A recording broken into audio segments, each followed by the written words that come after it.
দয়া করে ছেড়ে দিন আমায়। আমার কাছে যা আছে সব নিয়ে যান, তো আমার কোনো ক্ষতি করবেন না। তোমার মতো এমন সুন্দরী মেয়েকে এভাবে টাকা নিয়ে ছেড়ে দেয় কিভাবে বলো? তোমাকে দেখলে যে কোনো ছেলে পাগল হয়ে যাবে। আর সেখানে আমি তো একটা খারাপ ছেলে, আর তোমাকে ছেড়ে দেব ভাবলে কিভাবে?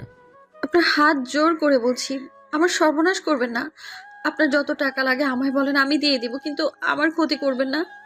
আদিবা আদিত্যর কাছে হাত জোর করতে লাগলো আর কান্না করতে লাগলো। আদিত্য আদিবার কোনো কথা না শুনে ঝাঁপিয়ে পড়লো। এক এক করে আদিবার শরীর থেকে সবকিছু খুলে ছুঁড়ে ফেলে দিল। আদিবার সারা শরীর চুমুতে চুমুতে ভরিয়ে দিল।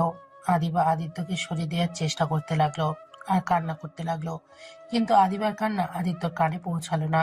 আদিত্য নিজের মতো করে আদর করতে লাগলো। আদর করা শেষ করে আদিত্য আদিবার ব্যাগ থেকে টাকা, সাথে আদিবার গলা থেকে চেনটা টেনে নিয়ে নেয়। তারপর আদিত্য দৌড়ে আদিবাকে রেখে পালিয়ে গেল। আদিবা জোরে জোরে কান্না করতে লাগলো। হঠাৎ করে আদিবা কারোর ডাকাডাকির চোখ খুলে। আর ওর আম্মু বলে, আদিবা, এই আদিবা, আবার কান্না করছিস? আদিবা খাট থেকে উঠে শক্ত করে জড়িয়ে ধরল ওর আম্মুকে। ওর আম্মু পিঠে হাত বুলিয়ে দিয়ে বলল, মা আমার, কান্না করিস না। এই জানোয়ারকে যদি কোনোদিন খুঁজে পাই, ওর এমন হাল করব না। আমি আর নিতে পারছি না। এই একই স্বপ্ন বারবার কেন আমার চোখের সামনে আসছে? আমি তো ওই রাতটাকে ভুলে যেতে চাই, তাও কেন বারবার স্বপ্ন হয়ে আমাকে মনে করিয়ে দিচ্ছে?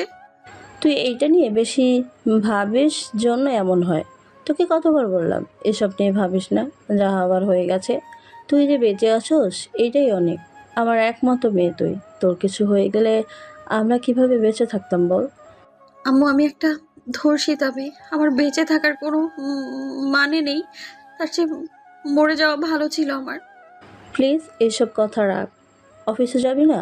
অফিসে যাওয়ার সময় হয়ে গেছে, যা ফ্রেশ হয়ে আয়। আদিবা ওর আম্মুকে ছেড়ে চোখের পানি মুছে ওয়াশরুমে চলে যায়।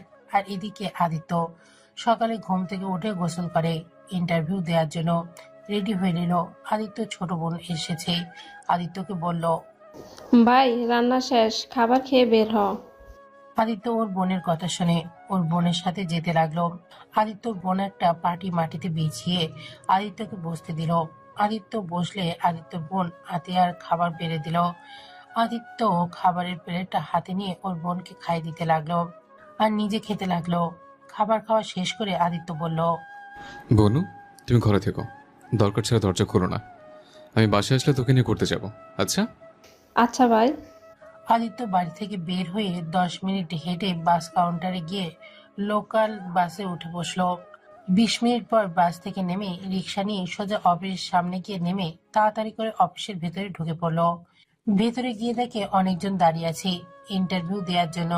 আদিত্য ওদের সাথে দাঁড়ালো। সবাই এক এক করে ইন্টারভিউ দিতে লাগলো। 1 ঘন্টা দাঁড়িয়ে থাকার পর আদিত্যর সময় চলে আসলো। 1 ঘন্টা দাঁড়িয়ে থাকতে থাকতে আদিত্যর পা একদম ব্যথা হয়ে গেছে। তারপর নিজেকে ঠিক করে কেবিনের সামনে গিয়ে বলল, আসতে পারি ম্যাম? হুম, আসুন। আদিত্য ভেতরে ঢুকে আদিবাকে দেখে চমকে গেল। আদিত্যর হাত পা কাঁপতে লাগলো। আদিবা আদিত্যকে বসতে বলল। আদিত্য বুঝতে পারছে না বসবে নাকি দৌড়ে পালিয়ে যাবে। আদিত্যকে এভাবে দাঁড়িয়ে থাকতে দেখে আদিবা বলল, কি ব্যাপার, বসছেন না কেন? বসেন। আদিত্য ঢোক গিলে চেয়ার টেনে বসলো। আদিবার দিকে কাগজপত্র এগিয়ে দিল। আদিবা দেখে বলল, আপনি দেখছি অনেক ভালো স্টুডেন্ট, তা এই চাকরি কেন করতে আসলেন? আপনার তো আরো পড়া বাকি আছে।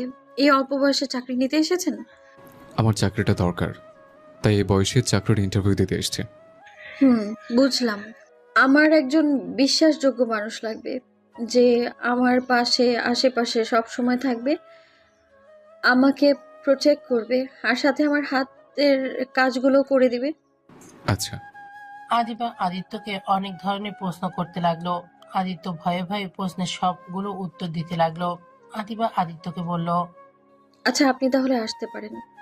আদিত্য আর কোনো কথা না বলে সালাম দিয়ে সোজা বের হয়ে দীর্ঘশ্বাস ফেলে অফিস থেকে তাড়াতাড়ি বের হয়ে গেল।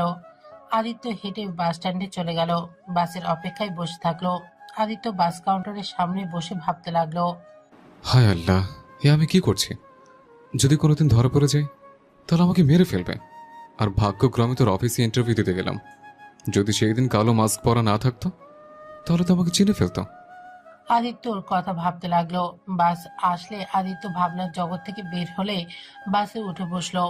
জ্যাম থাকায় 1 ঘন্টা পর বাস থেকে নেমে পায়ে হেঁটে চলে গেল বাসায়। বাসায় গিয়ে দরজা নক করতে লাগলো। আতিয়া, বনু, কই তুমি? ঘুমিয়ে গেছো নাকি? আদিত্য দরজা হালকা ধাক্কা দিলে সাথে সাথে দরজা খুলে গেল। আদিত্য অবাক হয়ে গেল। ঘরের ভেতরে ঢুকে আদিত্য যেন থমকে গেল।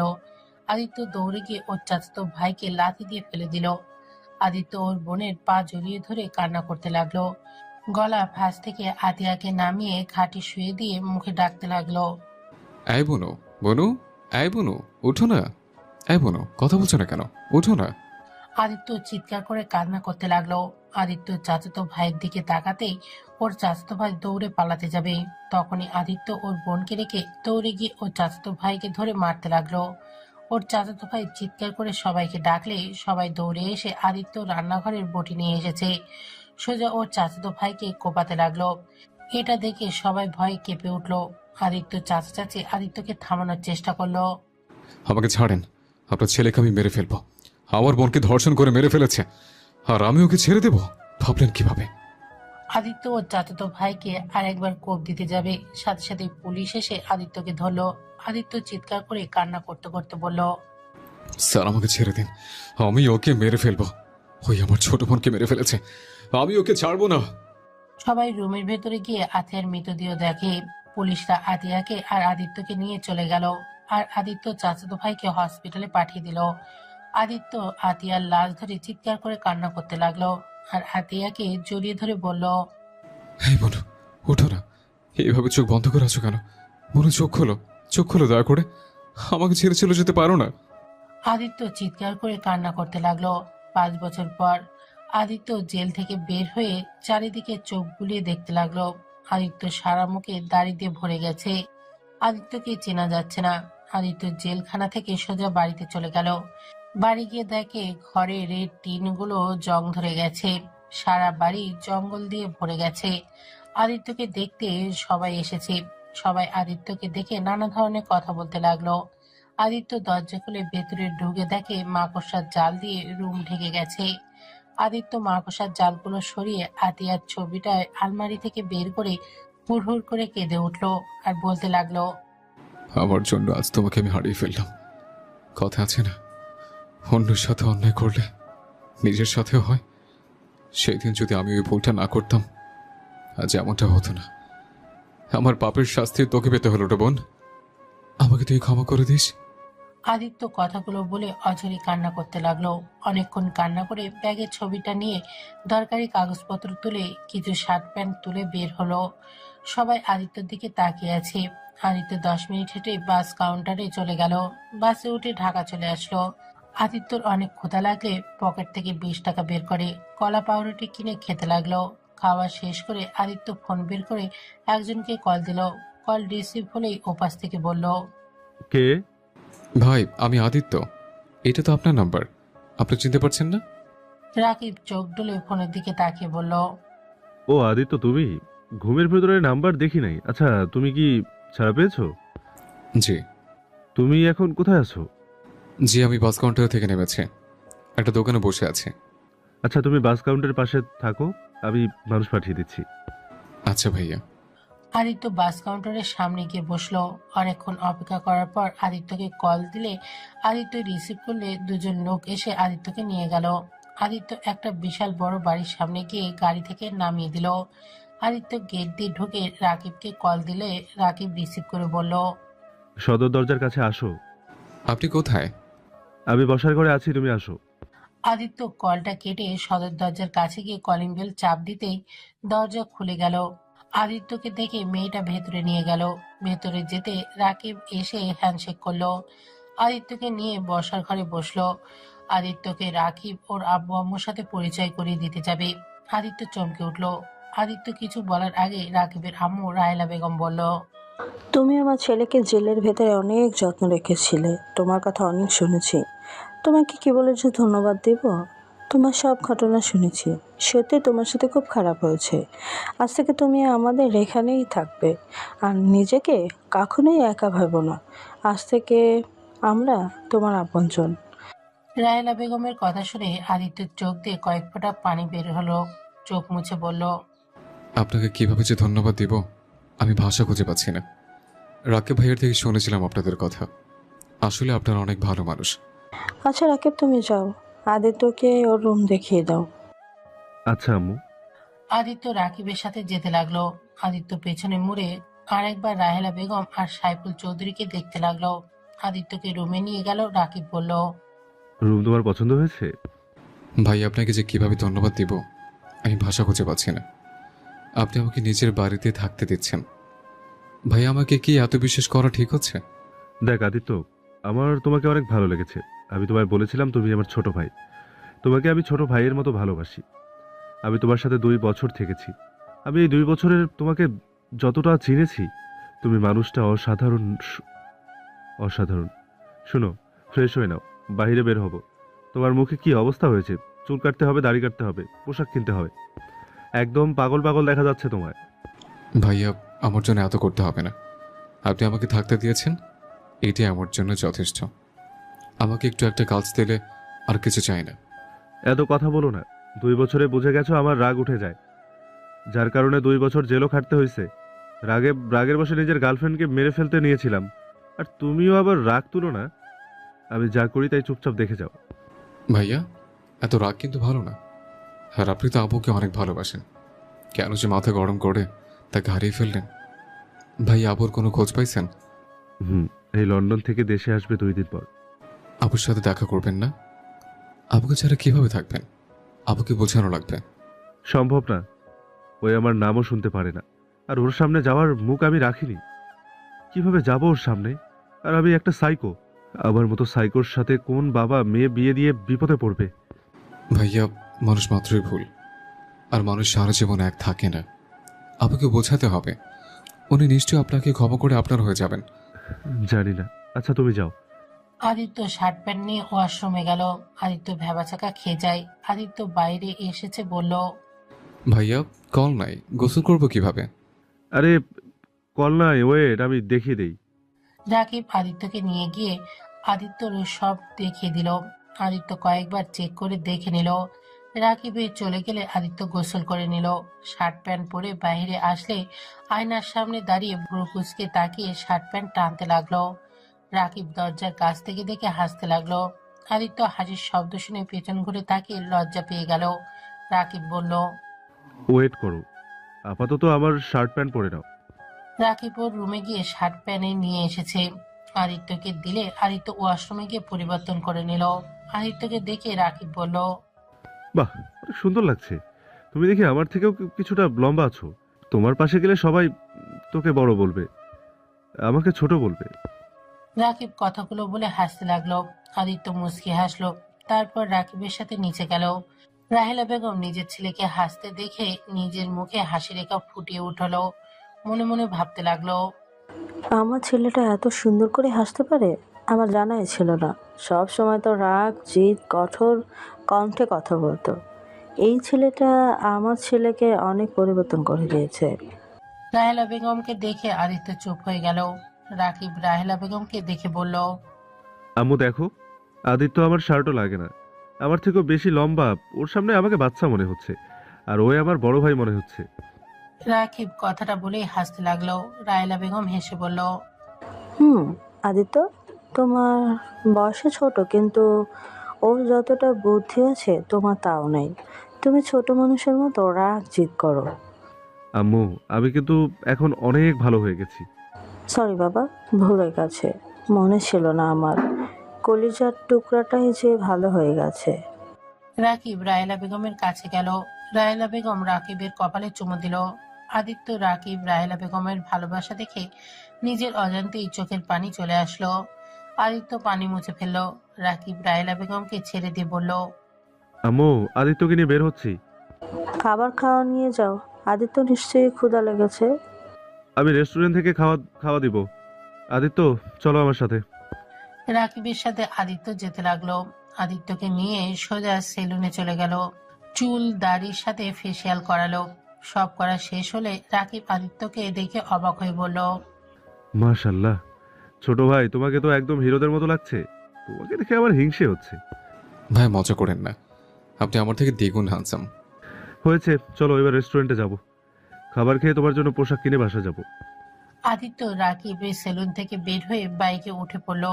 দুজন মিলে রেস্টুরেন্টে চলে গেল। আদিত্য রেস্টুরেন্টে দেখে অবাক হয়ে গেল। দুজন একটা টেবিলের সামনে বসলো। আদিত্য রাকিবকে বলল, জানেন ভাইয়া, আমার ছোট বোনের অনেক স্বপ্ন ছিল এমন একটা রেস্টুরেন্টে এসে সে খাবার খাবে। আমি শুধু ওকে বলতাম আমি যখন জব পাবো তখন তোমাকে নিয়ে যাব। কিন্তু আজ দেখেন, আমার বোনটি আর আমার সাথে নাই, কবরে ঘুমিয়ে আছে, আর আমার কাছে কোনো কিছু বায়না করে না। আদিত্য কথাগুলো বলতে বলতে চোখে পানি ফেলতে লাগলো। রাকিব আদিত্যর হাতের উপর হাত রেখে বলল, কান্না করো না, ওর জন্য দোয়া করো। ওই যেন কবরে ভালো থাকতে পারে। কান্না করলে ওই অনেক কষ্ট পাবে। আদিত্য চোখ হাতে উল্টো পিঠ দিয়ে মুছতে মুছতে বলল, হ্যাঁ, আমি আর কান্না করব না। আমার জন্য আর আমার বোনের কষ্ট পাক, আমি এটাও চাই না। আদিত্য নিজেকে অনেক কষ্টে সামলে নিল। রাকিব আদিত্যের দিকে মেনু কার্ড এগিয়ে দিল। আদিত্য বলল, ভাইয়া, আপনি যা খাবেন তাই খাবো। রাকিব অর্ডার দিতে লাগলো।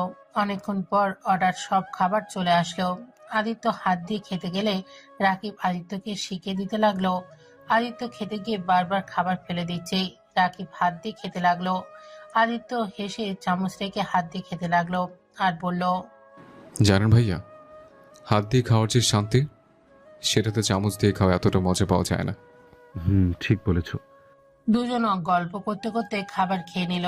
খাবার শেষ করে রাকিব বিল দিয়ে দিল। দুজন রেস্টুরেন্ট থেকে বের হয়ে বাইক নিয়ে সোজা শপিং মলে চলে গেল। আদিত্যকে শপিং করিয়ে দিল। আদিত্য শপিং মল ঘুরে ঘুরে দেখতে লাগলো। হঠাৎ করে আদিত্যর কারোর সাথে ধাক্কা খেয়ে পড়ে যায়।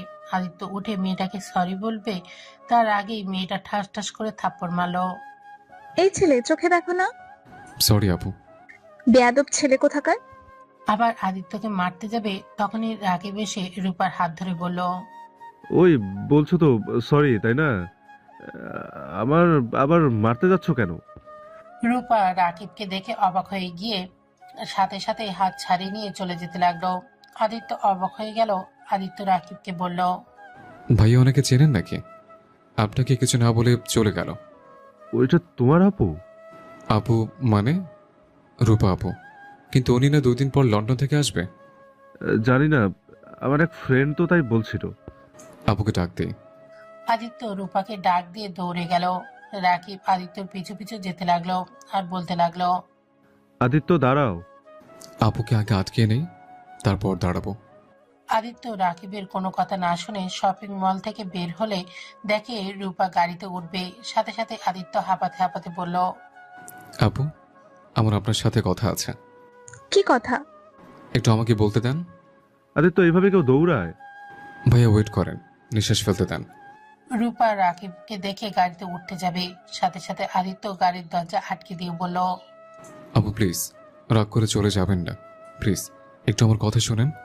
আমি কারো কথা শুনতে চাই না। আর তুমি কে যে তোমার কথা শুনতে হবে?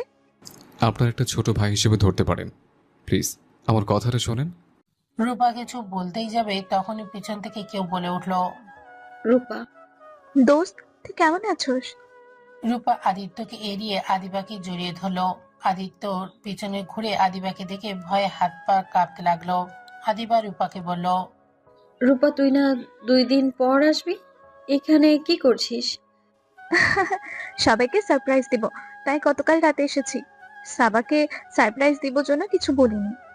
তাই বলে আমায় বলবি না? আরে এখানে কি করছিলি? আরে রাকিব, তুমি এইখানে কেমন আছো? জেল থেকে কবে ছাড়া পেলে? ভালো আছি, তুমি কেমন আছো? 5 দিন হলো এসেছি। ও আচ্ছা, তা জেলের ভাত কেমন লাগলো? আর তোমার সাহস কি করে হয় আবার আমার বান্ধবীর সামনে আসার? রাকিব কিছু না বলে আদিত্যের হাত ধরে টেনে নিয়ে গেল। আদিত্য ভয়ে ভয়ে চলে গেল, কোনো কথা বলল না। রাকিব আদিত্যকে এভাবে দেখে বলল, কি ব্যাপার, এভাবে কাঁপছো কেন?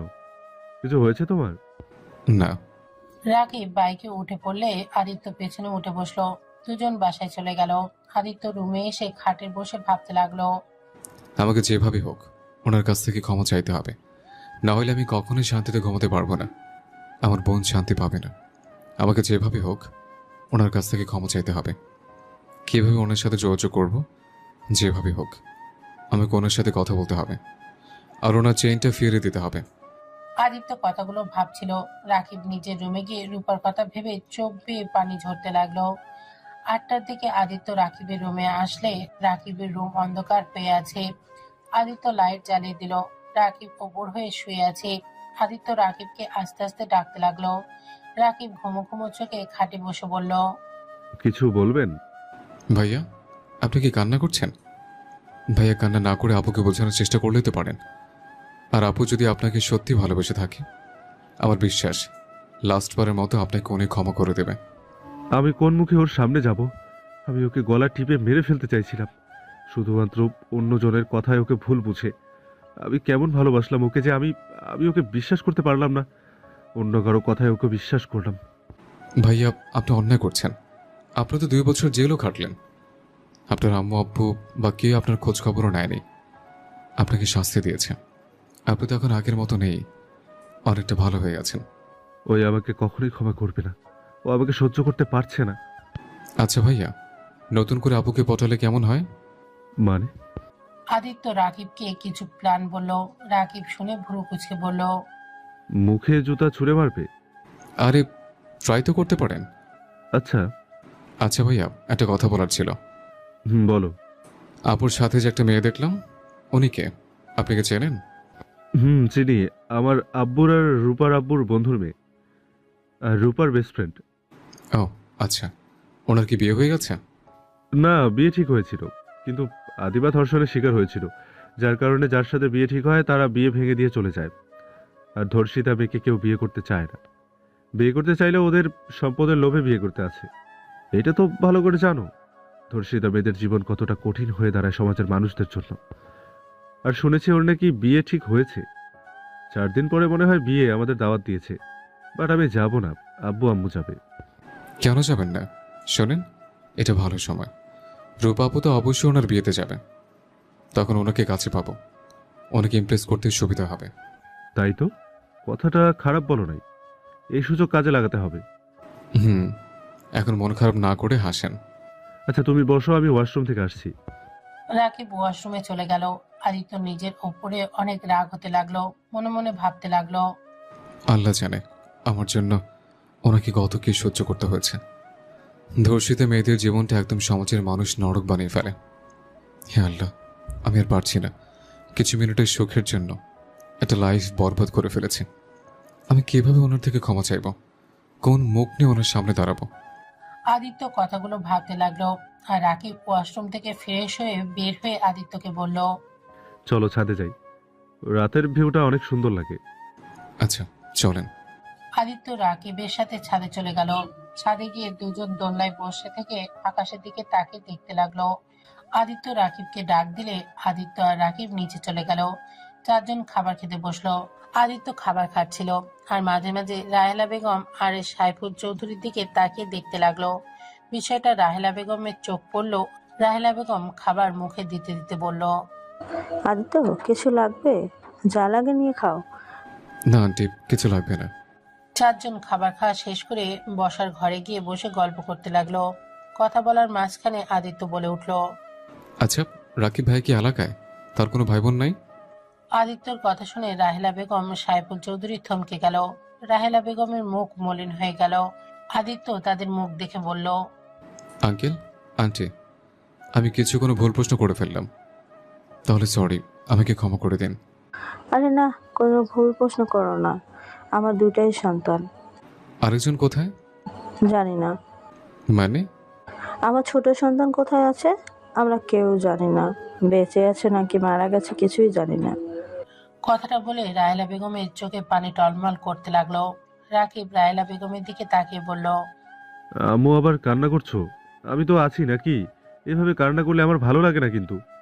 রাকিবের কথা শুনে চোখ মুছে ফেলল।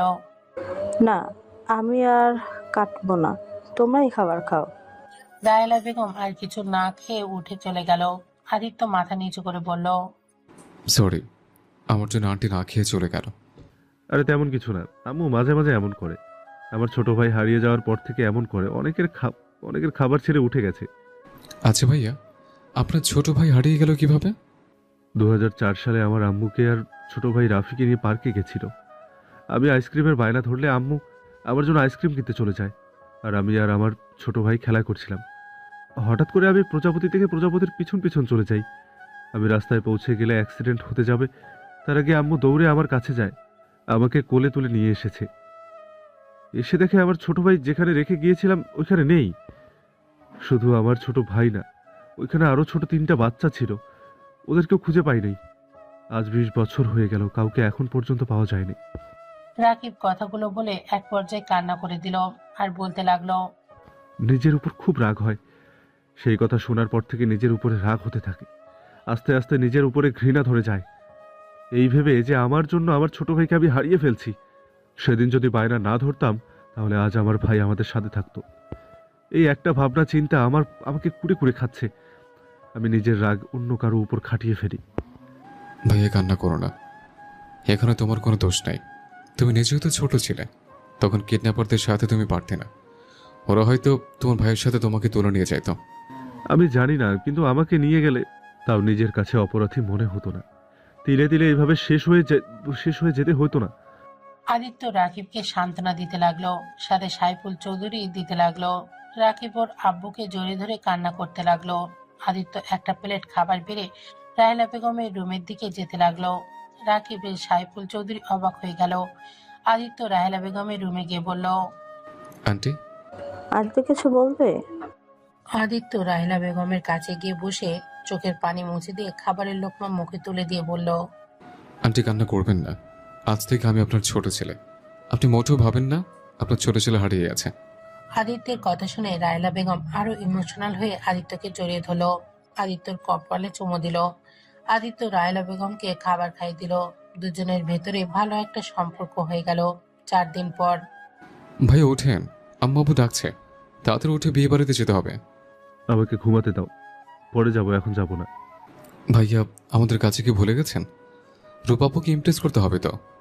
আদিত্যর কথা শুনে রাকিব লাফ দিয়ে উঠে তাড়াতাড়ি ফ্রেশ হতে চলে গেল। রাকিব তাড়াতাড়ি করে রেডি হয়ে নিল। রাকিব আদিত্য একসাথে নিচে গেল। রাহেলা বেগম বলল, মাশাআল্লাহ, আবার ছেলে দুটাকে পাঞ্জাবিতে অনেক সুন্দর লাগছে, কারণ নজর না লাগে। রাহেলার কথা শুনে 4 জন হেসে উঠল। তারপর বাসা থেকে বের হয়ে গাড়িতে উঠে পড়ল। 20 মিনিটের বিয়ের রিসেপশনে চলে গেল। সবাই নাচ গান করছে। আদিত্য রাকিব রূপাকে খুঁজতে লাগলো। খুঁজতে খুঁজতে রূপাকে ছাদে পেল। রাকিব আদিত্যকে সামনে এগিয়ে দিলে আদিত্য রূপার কাছে গিয়ে বলল, আসসালামু আলাইকুম আপু, কেমন আছেন? রূপা কারোর কণ্ঠ পেয়ে পেছনে ঘুরে তাকে দেখে আদিত্য। রূপা আদিত্যকে বলল, ওয়ালাইকুম সালাম, তুমি এখানে কি করছো? জি আপু, আমি ভাইয়াদের সাথে এসেছি। ভাইয়া, রাকিব তোমার কেমন ভয়? কলেজের ভাই, যাই হোক ওসব বাদ দেন। যেটা বলার ছিল আপু, ভাইয়া আপনাকে অনেক ভালোবাসে। প্লিজ আপু, ভাইয়াকে ক্ষমা করে একটা সুযোগ দেন। ভাই নিজেকে অনেক পরিবর্তন করেছে। ব্যাস, আর একটা কথাও বলো না, এখান থেকে চলে যাও, না হলে খুব খারাপ হয়ে যাবে। আপু প্লিজ, দয়া করে ভাইয়াকে ক্ষমা করে দিন। আদিত্যর কথা শুনে রূপা রেগে সোজা আদিত্যর গালে ঠাস ঠাস করে থাপ্পড় মারল। রাকিব আদিত্যর পেছন থেকে বের হয়ে রাগের লোক নিয়ে কিছু বলতেই যাবে, সাথে সাথে আদিত্য রাকিবের হাত ধরে বলল, আপু আমাকে মারেন, সমস্যা নেই, আমার ভাইয়াকে দয়া করে ক্ষমা করে দিন। ভাইয়া তো নিজের ভুল বুঝতে পেরেছে, 2 বছর জেল খাটছে, তারপরে কি আপনার মনে হয় ভাইয়ের শাস্তি কম হয়ে গেছে? দেখেন, আপনার যদি ভাইয়ের উপরে রাগ থাকে তাহলে ভাইয়ের উপরে রাগ খাটান, দরকার পড়লে শাস্তি দেন। তাই বলে আপনি ভাইয়াকে এড়িয়ে যাবেন না, কথা বলেন। অন্তত আপনি তো ভাইয়াকে ভালোবাসেন, ভালোবাসার মানুষটাকে কি লাস্টবারের মতো ক্ষমা করা যায় না? আদিত্যর কথা শুনে রূপা কিছু বলতেই যাবে, তার আগেই নিচ থেকে চিল্লাপাল্লার আওয়াজ আসলো। 3 জন দৌড়ে নিচে নেমে গেল। নিচে গিয়ে দেখে আদিবা আত্মহত্যা করতে চলে গেছে। সবাই আদিবার রুমের দরজা ধাক্কাতে লাগলো। দরজা খুলছে না দেখে আদিত্য পাশের রুমের দরজা খুলে ব্যালকনি দিয়ে আদিবার রুমে ঢুকলো। আদিত্য আদিবার পা ধরে বলল, দয়া করে এমন পাপ কাজ করবেন না, এটা কখনোই সমাধান হতে পারে না। দয়া করে নেমে আসেন। আমায় ছেড়ে দিন, আমি বাঁচতে চাই না। আমার বেঁচে থাকার কোনো অধিকার নেই। ধর্ষিতা মেয়েদের বেঁচে থাকার কোনো অধিকার নেই। দয়া করে ছেড়ে দিন আমায়। আমি আর পারছি না। এক এক করে এইভাবে সবাই বিয়ে ভেঙে দিচ্ছে। 1000 জনের 1000 কথা এত শুনতে পারছি না আর আমি। কারো কথা কেন কান দিচ্ছেন? আপনি তো আপনার বাবা মায়ের একমাত্র সন্তান। আপনার যদি কিছু হয়ে যায় তাহলে আপনার বাবা মার অবস্থা কি হবে একবার ভেবে দেখেছেন? আপনি তো আত্মহত্যা করে ভাবছেন মুক্তি হয়ে যাবেন, কিন্তু আপনার আব্বু আম্মু কি হবে? তারা সহ্য করতে পারবে কি? আদিত্য, দরজা খোলো। ভাইয়া, উনি তো দৌড়ে ছড়াচ্ছেন না। ওনাকে ছেড়ে দিলে তো উনি ঝরে যাবে। তোমার পায়ের কাছে দেখো টুল আছে, ওইটা খাটের উপর তুলে আদিবার পায়ের নিচে দাও। আদিত্য রাকিবের কথা শুনে পা দিয়ে টুলটা নিয়ে আসতে লাগলো। আর ওইদিকে আদিবার আব্বু আম্মু কান্নার ভেঙে পড়তে লাগলো। আর সবাই আদিবাকে নেমে পড়তে বলল। আদিত্য অনেক কষ্টে টুলটা নিয়ে আদিবার পায়ের কাছে দিয়ে দরজা খুলতেই যাবে, সাথে সাথে আদিবা পায়ের কাছ থেকে টুল ছড়িয়ে ঝুলে পড়ে। আদিত্য দরজা খুলে দিলে সবাই রুমে ঢুকে পড়ে। আদিবার আব্বু আম্মু আদিবার হাত জড়িয়ে ধরে কান্না করতে লাগলো আর বলতে লাগলো। আদিবা, এমন কাজ করো না। কে কি বলো, ওইটা কানে কানে নিচ্ছ। কে তোমাকে বিয়ে করলো বা না করলো ওইটা দেখার বিষয় না। আদিবা, আমাকে ছেড়ে চলে যাও না। রাগীব রূপা মিলে আদিবাকে নামিয়ে নিল। আদিবা জোরে জোরে কাঁদতে লাগলো। আদিত্য নিজের উপরে অনেক রাগ লাগলো। আদিত্য সহ্য করতে না পেরে আদিবার কাছে গিয়ে আদিবার হাত শক্ত করে জড়িয়ে ধরে বলল। আমি আপনাকে বিয়ে করতে চাই। আমি আপনাকে কথা দিচ্ছি, এই 5 বছর যতটা কষ্ট সহ্য করেছেন, আমি আপনাকে সম্পূর্ণ ভালোবাসা দিয়ে সব ভুলিয়ে দেওয়ার চেষ্টা করব। দয়া করে আমাকে একটা সুযোগ দিন আপনাকে ভালোবাসার। আমি আপনার লাইফটা পরিবর্তন করে দিতে চাই। প্লিজ, এভাবে ভেঙে পড়বেন না। আদিত্যর কথা শুনে সবাই অবাক হয়ে যায়। আদিবার আব্বু আম্মু অবাক হয়ে আদিত্যের দিকে তাকালে রায়না বেগম বলল। কে? আদিত্য, তুমি বিয়ে করবে মানে? আদিবা তোমার বড় আপন মতো। আম্মু, বয়স কোনো ব্যাপার না। আঙ্কেল আন্টি, আপনাদের কাছে আপনার মেয়েকে আমি চাচ্ছি। আমি একটা বেকার ছেলে, আর আমি গরিব ঘরের সন্তান। আমি আপনার মেয়েকে বিয়ে করতে চাই। আমি জানি ছোট মুখে বড় কথা হয়ে যাচ্ছে, কিন্তু সত্যি আমি আপনার মেয়েকে বিয়ে করতে চাই। আমি আপনার মেয়েকে হয়তো বড়লোকের মতো টাকা পয়সা দিয়ে ভরিয়ে দিতে পারবো না, কিন্তু ভালোবাসার সম্মান দিয়ে রাখতে পারবো। একবার আমাকে বিশ্বাস করে দেখেন। আমি যদি আপনার মেয়েকে অসুখে রাখি, তাহলে আপনারা আমাকে মেরে ফেলেন, আমার কোনো আফসোস থাকবে না। আদিত্যের কথা শুনে সবাই কানাঘুষো করতে লাগলো। অনেকক্ষণ ভেবে চিন্তা করে আদিবার আব্বু আম্মু রাজি হয়ে যায়। আদিবার কিছু বলতে চাইলে বলার সুযোগ দেয় না। আদিত্য আর আদিবার বিয়ে পড়ানো শুরু করলো। যৌতুক দিতে চাইলে আদিত্য বলে উঠল। বেয়া, তুমি মাফ করবেন। আমি আপনার মেয়ের হাত দুইটা চাই, আমার আর কিছুই চাই না। যদি যৌতুক হিসেবে কিছু দিতে চান জোর করে, আমি তাহলে একটা জিনিসই চাইবো, সেটা আপনার মেয়েকে। আদিত্যর কথা শুনে সবাই অবাক হয়ে গেল। কেউ কেউ আদিত্যকে ভালো বলতে লাগলো, কেউ কেউ আদিত্যকে পাগল বলতে লাগলো। আদিবার আব্বু আম্মু আদিত্যর প্রতি অনেকটা ইমোশনাল হয়ে যায়। আদিত্য আর আদিবার বিয়ে পড়িয়ে দিল। আদিত্যর বাবা মা হিসেবে রায়লা বেগম সাইফুল চৌধুরী স্বাক্ষর দেয়। আদিবা আর আদিত্য বসে আছে। সবাই নাচানাচি গান বাজনা নিয়ে মেতে থাকলেও আদিবার মুখে এক ফোঁটাও হাসি নেই। আদিবার চোখ বেয়ে অনবর পানি পড়ছে। আদিত্য আদিবার চোখের পানি মুছে দিতে দিতে বলল। আমি জানি আমাকে আপনার পছন্দ না, আমি জানি আমার উপরে আপনার রাগ হচ্ছে। দয়া করে প্লিজ এভাবে কান্না করবেন না। আপনার কান্না আমার সহ্য হচ্ছে না। আমি একবার যখন আপনার হাত ধরেছি, তখন আমার মৃত্যুর আগ পর্যন্ত আপনার হাত ধরে বাঁচতে চাই। এই হাত কখনই আপনার হাত ছেড়ে দিবে না। আদিত্যর কথা শুনে আদিবা কিছু বলল না, চুপ হয়ে বসে থাকলো।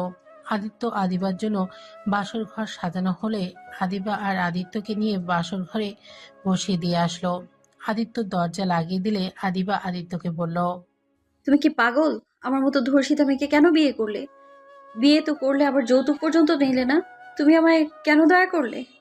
আমি তোমায় দয়া করি না, আমি আমার ভুল শুধরানোর জন্য তোমায় বিয়ে করছি। মানে? আদিত্য আদিবাকে সত্যি বলতেই যাবে তখনই ভাবতে লাগলো। আমি যদি সত্যি বলি তাহলে উনি অনেক কষ্ট পাবে।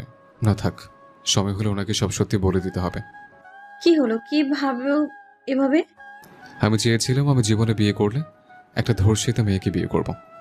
অবহেলিত মেয়েদের বিয়ে করার ইচ্ছে ছিল, সেটা পূর্ণ হয়ে গেল। আমি দেখেছি অবহেলিত মেয়েরা স্বামীদের অনেক ভালোবাসে, তাই ছোটবেলা থেকে এই শখটা জেগেছিল। এটা কোনো কথা? আমি যদি তোমাকে না ভালোবাসি? তুমি আমার স্ত্রী, সেখানে তুমি এখন ভালো না বাসলে একদিন একদিন আমায় তুমি ভালোবাসবে। আমি সেই দিনের অপেক্ষায় থাকবো। শোনো, বাস্তব দুনিয়ায় চলার চেষ্টা করো, কল্পনার দুনিয়ায় চলো না। আমি বাস্তব দুনিয়াতে আসি। যাই হোক, আজকে আমাদের বাসর রাত, আর আপনি কেলেমেলে কথা বলে শুরু করেছেন। বাসরাত নিয়ে কত স্বপ্ন ছিল। বউ ঘোমটা দিয়ে বসে থাকবে, আমি গিয়ে বউয়ের ঘোমটা খুলে কপালে চুমু দিয়ে প্রশংসা করব। তাতে কিছুই হলো না, উল্টে বউ আমাকে জোর করা শুরু করে দিয়েছে। আদিত্য কথা শুনে আদিবা হাসি পেল, কিন্তু হাসলো না, হাসি আটকে বলল, এত যে বড় বড় কথা বলছো, এখন যদি বলি তুমি আমায় টাচ করতে পারবে না, আমি তোমায় অনুমতি দিলাম না, তখন তুমি কি করবে? বউ অনুমতি না দিলে সেখানে তার কিছু করার নেই। জোর করে তার বউকে টাচ করা যাবে না। গুড, যাও ঘুমিয়ে পড়ো, আমারও অনেক ঘুম পেয়েছে। ঘুমালে আবার আত্মহত্যা করবেন না তো? কি মনে হয়? কি আর মনে হবে, যারা একবার আত্মহত্যা করতে যায় তাদের পেছনে শয়তান লেগে পড়ে, সবসময় কুপরামর্শ দিবে। রাগ হইলে, কষ্ট পড়লে বলবে, এত কষ্ট সহ্য করে কি হবে, আত্মহত্যা কর, সবাইকে মুক্তি করে দে, তোকে কেউ ভালোবাসে না। আদিত্যর কথা শুনে আদিবা পিছন ঘুরে মিটে মিটে হাসতে হাসতে ওয়াশরুমে চলে গেল। আদিত্য বিছানার উপর বসে নিচের দিকে তাকিয়ে থেকে মনে মনে ভাবতে লাগলো। আপনার মুখে আমি হাসি ফোটাবো, আমার জন্য আপনার মুখের হাসি চলে গেছে। আমি আপনাকে আগের মতো স্বাভাবিক করে দেব, যেভাবে হোক আপনাকে আমার ভালো রাখতে হবে। আদিত্য ওর পকেট থেকে ওর বোনের ছবি বের করে বুকে জড়িয়ে চোখের পানি ফেলতে লাগলো আর ভাবতে লাগলো। বোন রে, তোমাকে যে আমি খুব মিস করেছি। বোন, তুমি কি দেখতে পাচ্ছ, আমি আমার ভুল শোধরানোর জন্য ওনাকে বিয়ে করেছি। আমি জানি না উনি যখন সত্যিটা জানতে পারবে আমাকে ক্ষমা করে দিবে কিনা। ওয়াশরুমের দরজা খোলার শব্দ পেয়ে আদিত্যর সাথে সাথে চোখ মুছে ছবিটা পকেটে রেখে দিল। আদিবা আদিত্যকে দেখে বলল, আচ্ছা, একটা কথা বলো তো, জি বলেন। তোমার কণ্ঠটা কেমন যেন চেনা চেনা লাগে, কোথায় যেন শুনেছি। আর তোমাকে কি আগে আমি দেখেছি কোথাও? আদিত্য আদিবার কথা শুনে ভয় পেয়ে গেল, ঢোক গিলতে লাগলো। আদিবা ভুরু কুচকে তাকে বলল, কি হলো, কথা বলছো না কেন? ইয়া মানে, হ্যাঁ, আমাকে তুমি আগে দেখছো। আমি তোমার অফিসে ইন্টারভিউ দিতে এসেছিলাম 5 বছর আগে, এর জন্য হয়তো আমার কণ্ঠ চেনা চেনা লাগছে। ও আচ্ছা, আমার ঠিক মনে পড়ছে না, হয়তো হতে পারে 5 বছর আগের কথা, তাই খেয়াল নেই হয়তো। ও আচ্ছা। আচ্ছা, যাও ফ্রেশ হয়ে নাও। আদিত্য ওয়াশরুমে চলে গেল। আদিবা খাটের একপাশে শুয়ে ভাবতে লাগলো। এই ছেলেটা আমায় কেন বিয়ে করলো? আমার অফিসে একবার ইন্টারভিউ দিতে এসেছে, আবার সম্পদের লোভ থাকলে যৌতুকও নিল না। কিছু তো বুঝতেই পারছি না, ওর মাথায় কি চলছে? নাকি আল্লাহর কাছে একটা ভালো স্বামী চেয়েছিলাম, এজন্য কি আমার জন্য ওকে পাঠিয়েছে? আদিবা ভাবতে ভাবতে ঘুমিয়ে পড়লো। আদিত্য ওয়াশরুম থেকে বের হয়ে পাঞ্জাবিটা খুলে স্যান্ডো গেঞ্জি পরে শুয়ে পড়লো। আদিবার দিকে কিছুক্ষণ তাকিয়ে থেকে লাইটটা অফ করে ঘুমিয়ে পড়লো। সকালে ঘুম ভাঙলে দেখতে পায় আদিবা ওর বুকের ওপর মাথা দিয়ে শুয়ে আছে। আদিত্য একটু নড়ে ওঠে, আদিবার ঘুম ভেঙে যায়। আদিবার চোখ খুলে আদিত্য চোখ বন্ধ করে ফেলে। আদিবা নিজেকে আদিত্যর বুকে দেখে লজ্জা পেয়ে গেল, সাথে সাথে উঠে পড়লো। আদিত্যর দিকে তাকিয়ে মনে মনে ভাবতে লাগলো। মাশাআল্লাহ, আমার বরটাকে কত সুন্দর লাগছে। আচ্ছা, একটা ছোট বাচ্চাদের মতো ঘুমাচ্ছে ছেলেটা। আল্লাহর কাছে হাজার হাজার শুকরিয়া, কিন্তু আল্লাহ আপনিই ভালো জানেন ওর মনের ভেতর কি আছে। আদিবা আদিত্যর দিকে তাকিয়ে কথাগুলো ভাবছিল। আদিত্য চোখ খুলে দেখে আদিবা তাকিয়ে আছে। আদিত্য আবার চোখ বন্ধ করে নিল।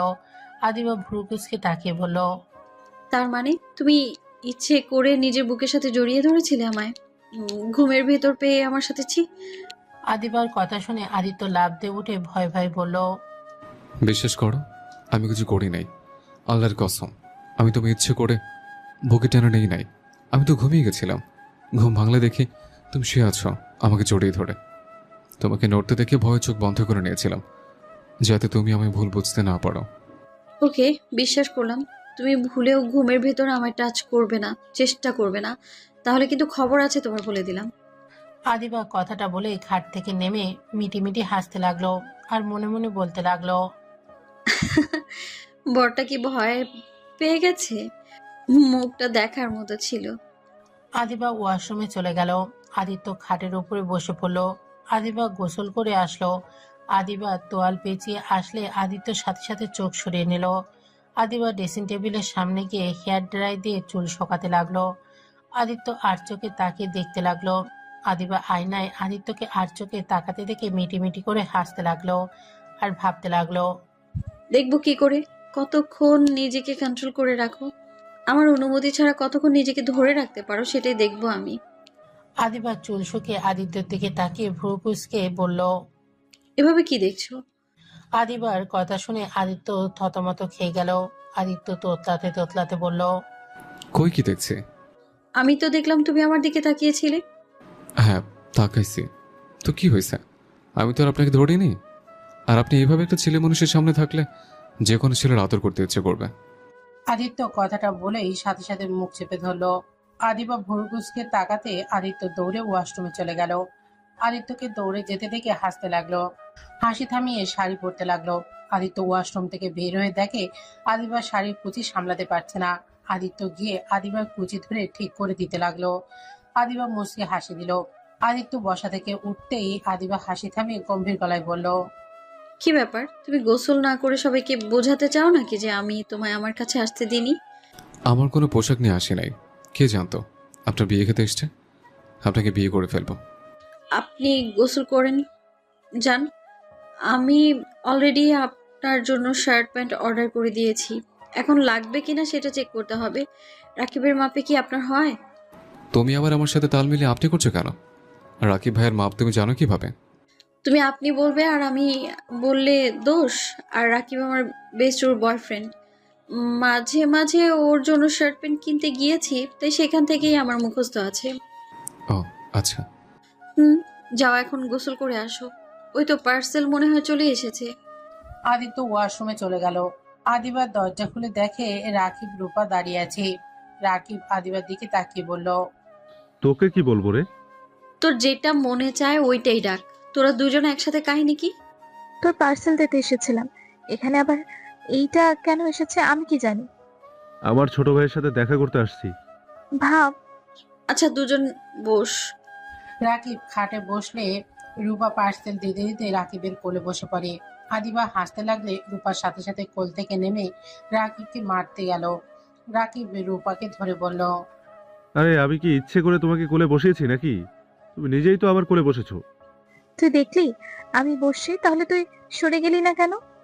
আরে ভাবার কই সুযোগ দিলে যে সয়ে যাবো নাকি থাকবো?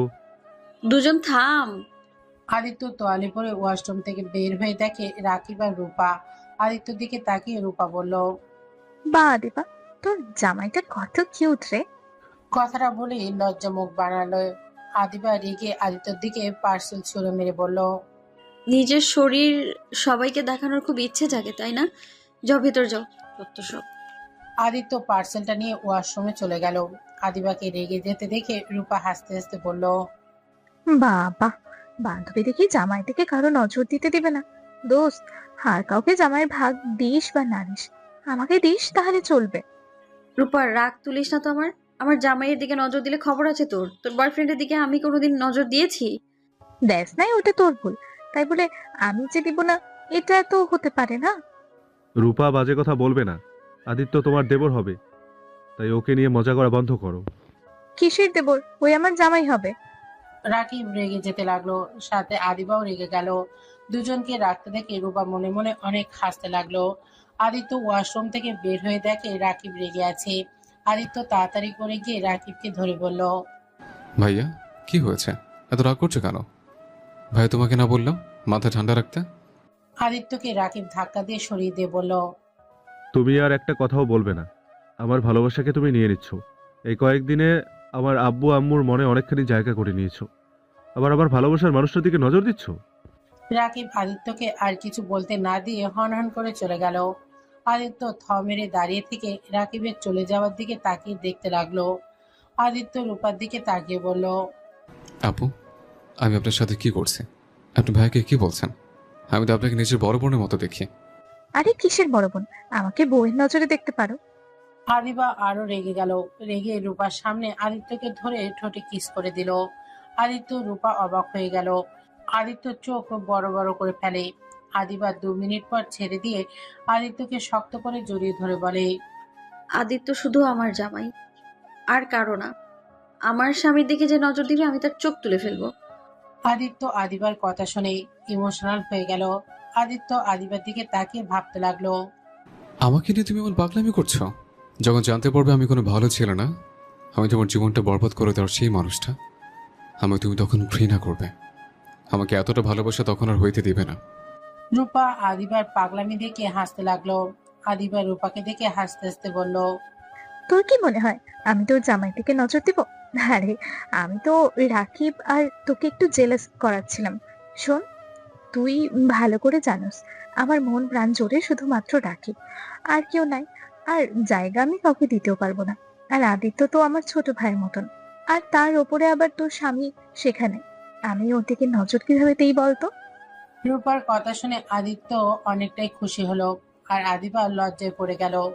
আদিবা রূপাকে বলল, সরি। থাক, সরি বলতে হবে না। আর আদিত্য, তোমার ভাইকে বলো না আমি যে ওকে এখনো ভালোবাসি, তাহলে আবার আমার ওপরে অধিকার খাটাতে আসবে। আপু, ভাই আপনাকে অনেক ভালোবাসে। ভাই এখন আর আগের মতো কথায় কথায় রেগে যায় না। আপু, ভাইয়াকে আর কষ্ট দিও না, ভাইয়াকে ক্ষমা করে দেন। সময় হলেই দেব। ওকে আরো নিজেকে পাল্টাতে হবে। হ্যাঁ, ওই আগের থেকে এখন সত্যি পাল্টে গেছে। কারণ এখন যদি আগের রাকিব থাকতো, রেগে আমার গলা চেপে ধরতো তোমাকে নিয়ে এসব কথা বলার জন্য। কিন্তু ও নিজেকে অনেকটা কন্ট্রোল করে চলে গেছে। কিন্তু আরো পরিবর্তন হতে হবে। আপু বেশি পরিবর্তন করতে গিয়ে আমার জন্য হারিয়ে না ফেলেন। ওইসব বাদ দাও, চলো নিচে যাই। সবাই আনন্দ করছে, তোমরা এত দেরি করে ঘুম থেকে উঠলে কত কিছু মিস করছো। তুই যা, আমি আসছি। রূপা চলে গেল। আদিবা আদিত্যর দিকে তাকিয়ে বলল, ওটা অভিনয় ছিল, তাই বলে কিন্তু আবার জোর করে আদর করতে এসো না। আচ্ছা। আদিবার মুখ দেখে বোঝা যাচ্ছিল আদিবা যাই বলল ওইটা ওর মুখের কথা, মনের কথা না। আদিবা চলে যেতে নিবে, সাথে সাথে আদিত্য হাত ধরে টান দিয়ে নিজের কাছে নিয়ে আসে। ঠোঁটের সাথে ঠোঁট বসিয়ে দিল। আদিবা প্রথমে নিজেকে আদিত্যর থেকে ছাড়িয়ে নেওয়ার চেষ্টা করলে আদিবা পরে আর করে না। আদিত্য ঠোঁটে চুষতে লাগলো। আদিত্য মিটিমিটি হাসতে লাগলো আর মনে মনে ভাবতে লাগলো, আমি বুঝতে পারছিলাম তুমি আমার কে থেকে কি চাচ্ছ। তুমি হলে এমন একটা মানুষ যে নিজের ইচ্ছাটা মুখে প্রকাশ করতে পারো না। তোমার না কথা মানে তুমি ওইটা চাও। আস্তে আস্তে আমি তোমাকে বোঝার চেষ্টা করব। আদিত্য নিঃশ্বাস বন্ধ হয়ে আসতে নিলে আদিবাকে ছেড়ে দিলে দুজনে জোরে জোরে নিঃশ্বাস নিতে লাগলো। আদিবা রাগ দেখাতে যাবে, আদিত্যর সাথে সাথে গালে চুমু দিয়ে দৌড়ে পালিয়ে গেল।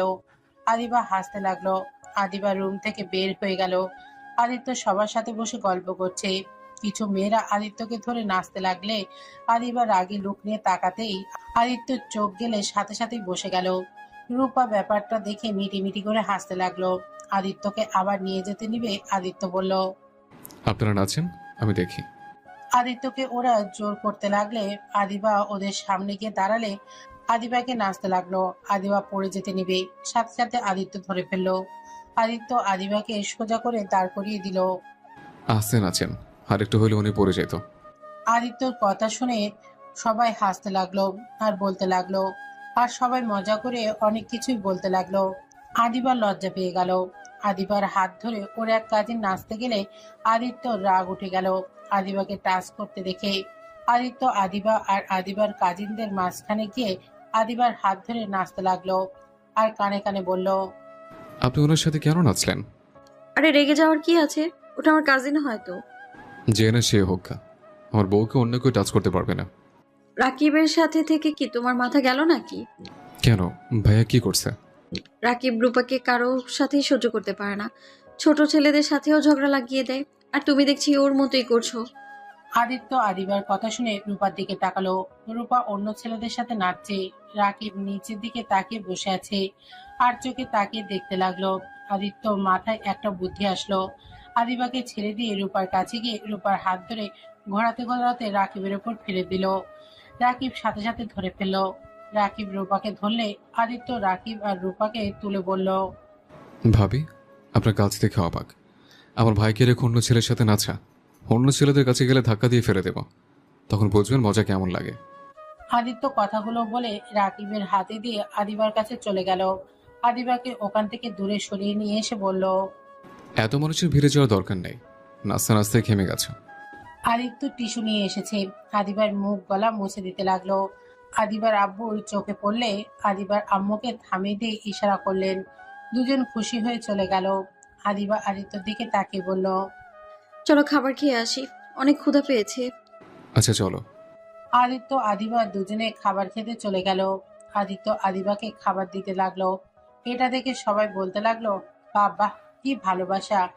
রূপার কাছে এসেছে, বসে পানি খেতে লাগলো আর বলল, আমার বান্ধবীকে এভাবে সারা জীবন ভালোবাসো, কখনো কষ্ট দিও না। চেষ্টা করব, বাট আপনি আমার ভাইয়াকে কষ্ট কেন দিচ্ছেন? ওর এটা পাওয়া উচিত তাই। নিজেকে নিচে নামিয়ে ভাইয়াকে শাস্তি দেওয়ার মানে কি? এটা নোংরামি হচ্ছে। তুমি কি বলতে চাচ্ছ? আপনার অন্য ছেলেদের সাথে এভাবে নাচবেন না। আমি খেয়াল করছি, ওই যে কালো চশমা পড়া, ওই ছেলেটার ডানে দিকে একটা ছেলে আছে। ওরা দুজন বাজেভাবে টাচ করছিল। ওরা আমাদের ফ্রেন্ড। ফ্রেন্ড বলে কি আপনি ওইভাবে টাচ করবে নাকি? চুপ করো, তোমার কথা আমি শুনতে চাই না। কোনোটাই নোংরামি, কোনটাই ভালো? রূপা কথাটা বলে চলে গেল। আদিবা আদিত্যর দিকে তাকিয়ে বলল, তুমি ওদের বিষয়ে এত নাক গলাচ্ছ কেন? তুমি জানো রাকিব কি করেছে? আমার প্রিয় মানুষ যদি এমনটা করতো, আমি কবে ওর সাথে কথা তো দূর, ওর মুখটাও দেখতাম না। রূপা ভালো, এই জন্য এখনো রাকিবকে ভালোবেসে যাচ্ছে।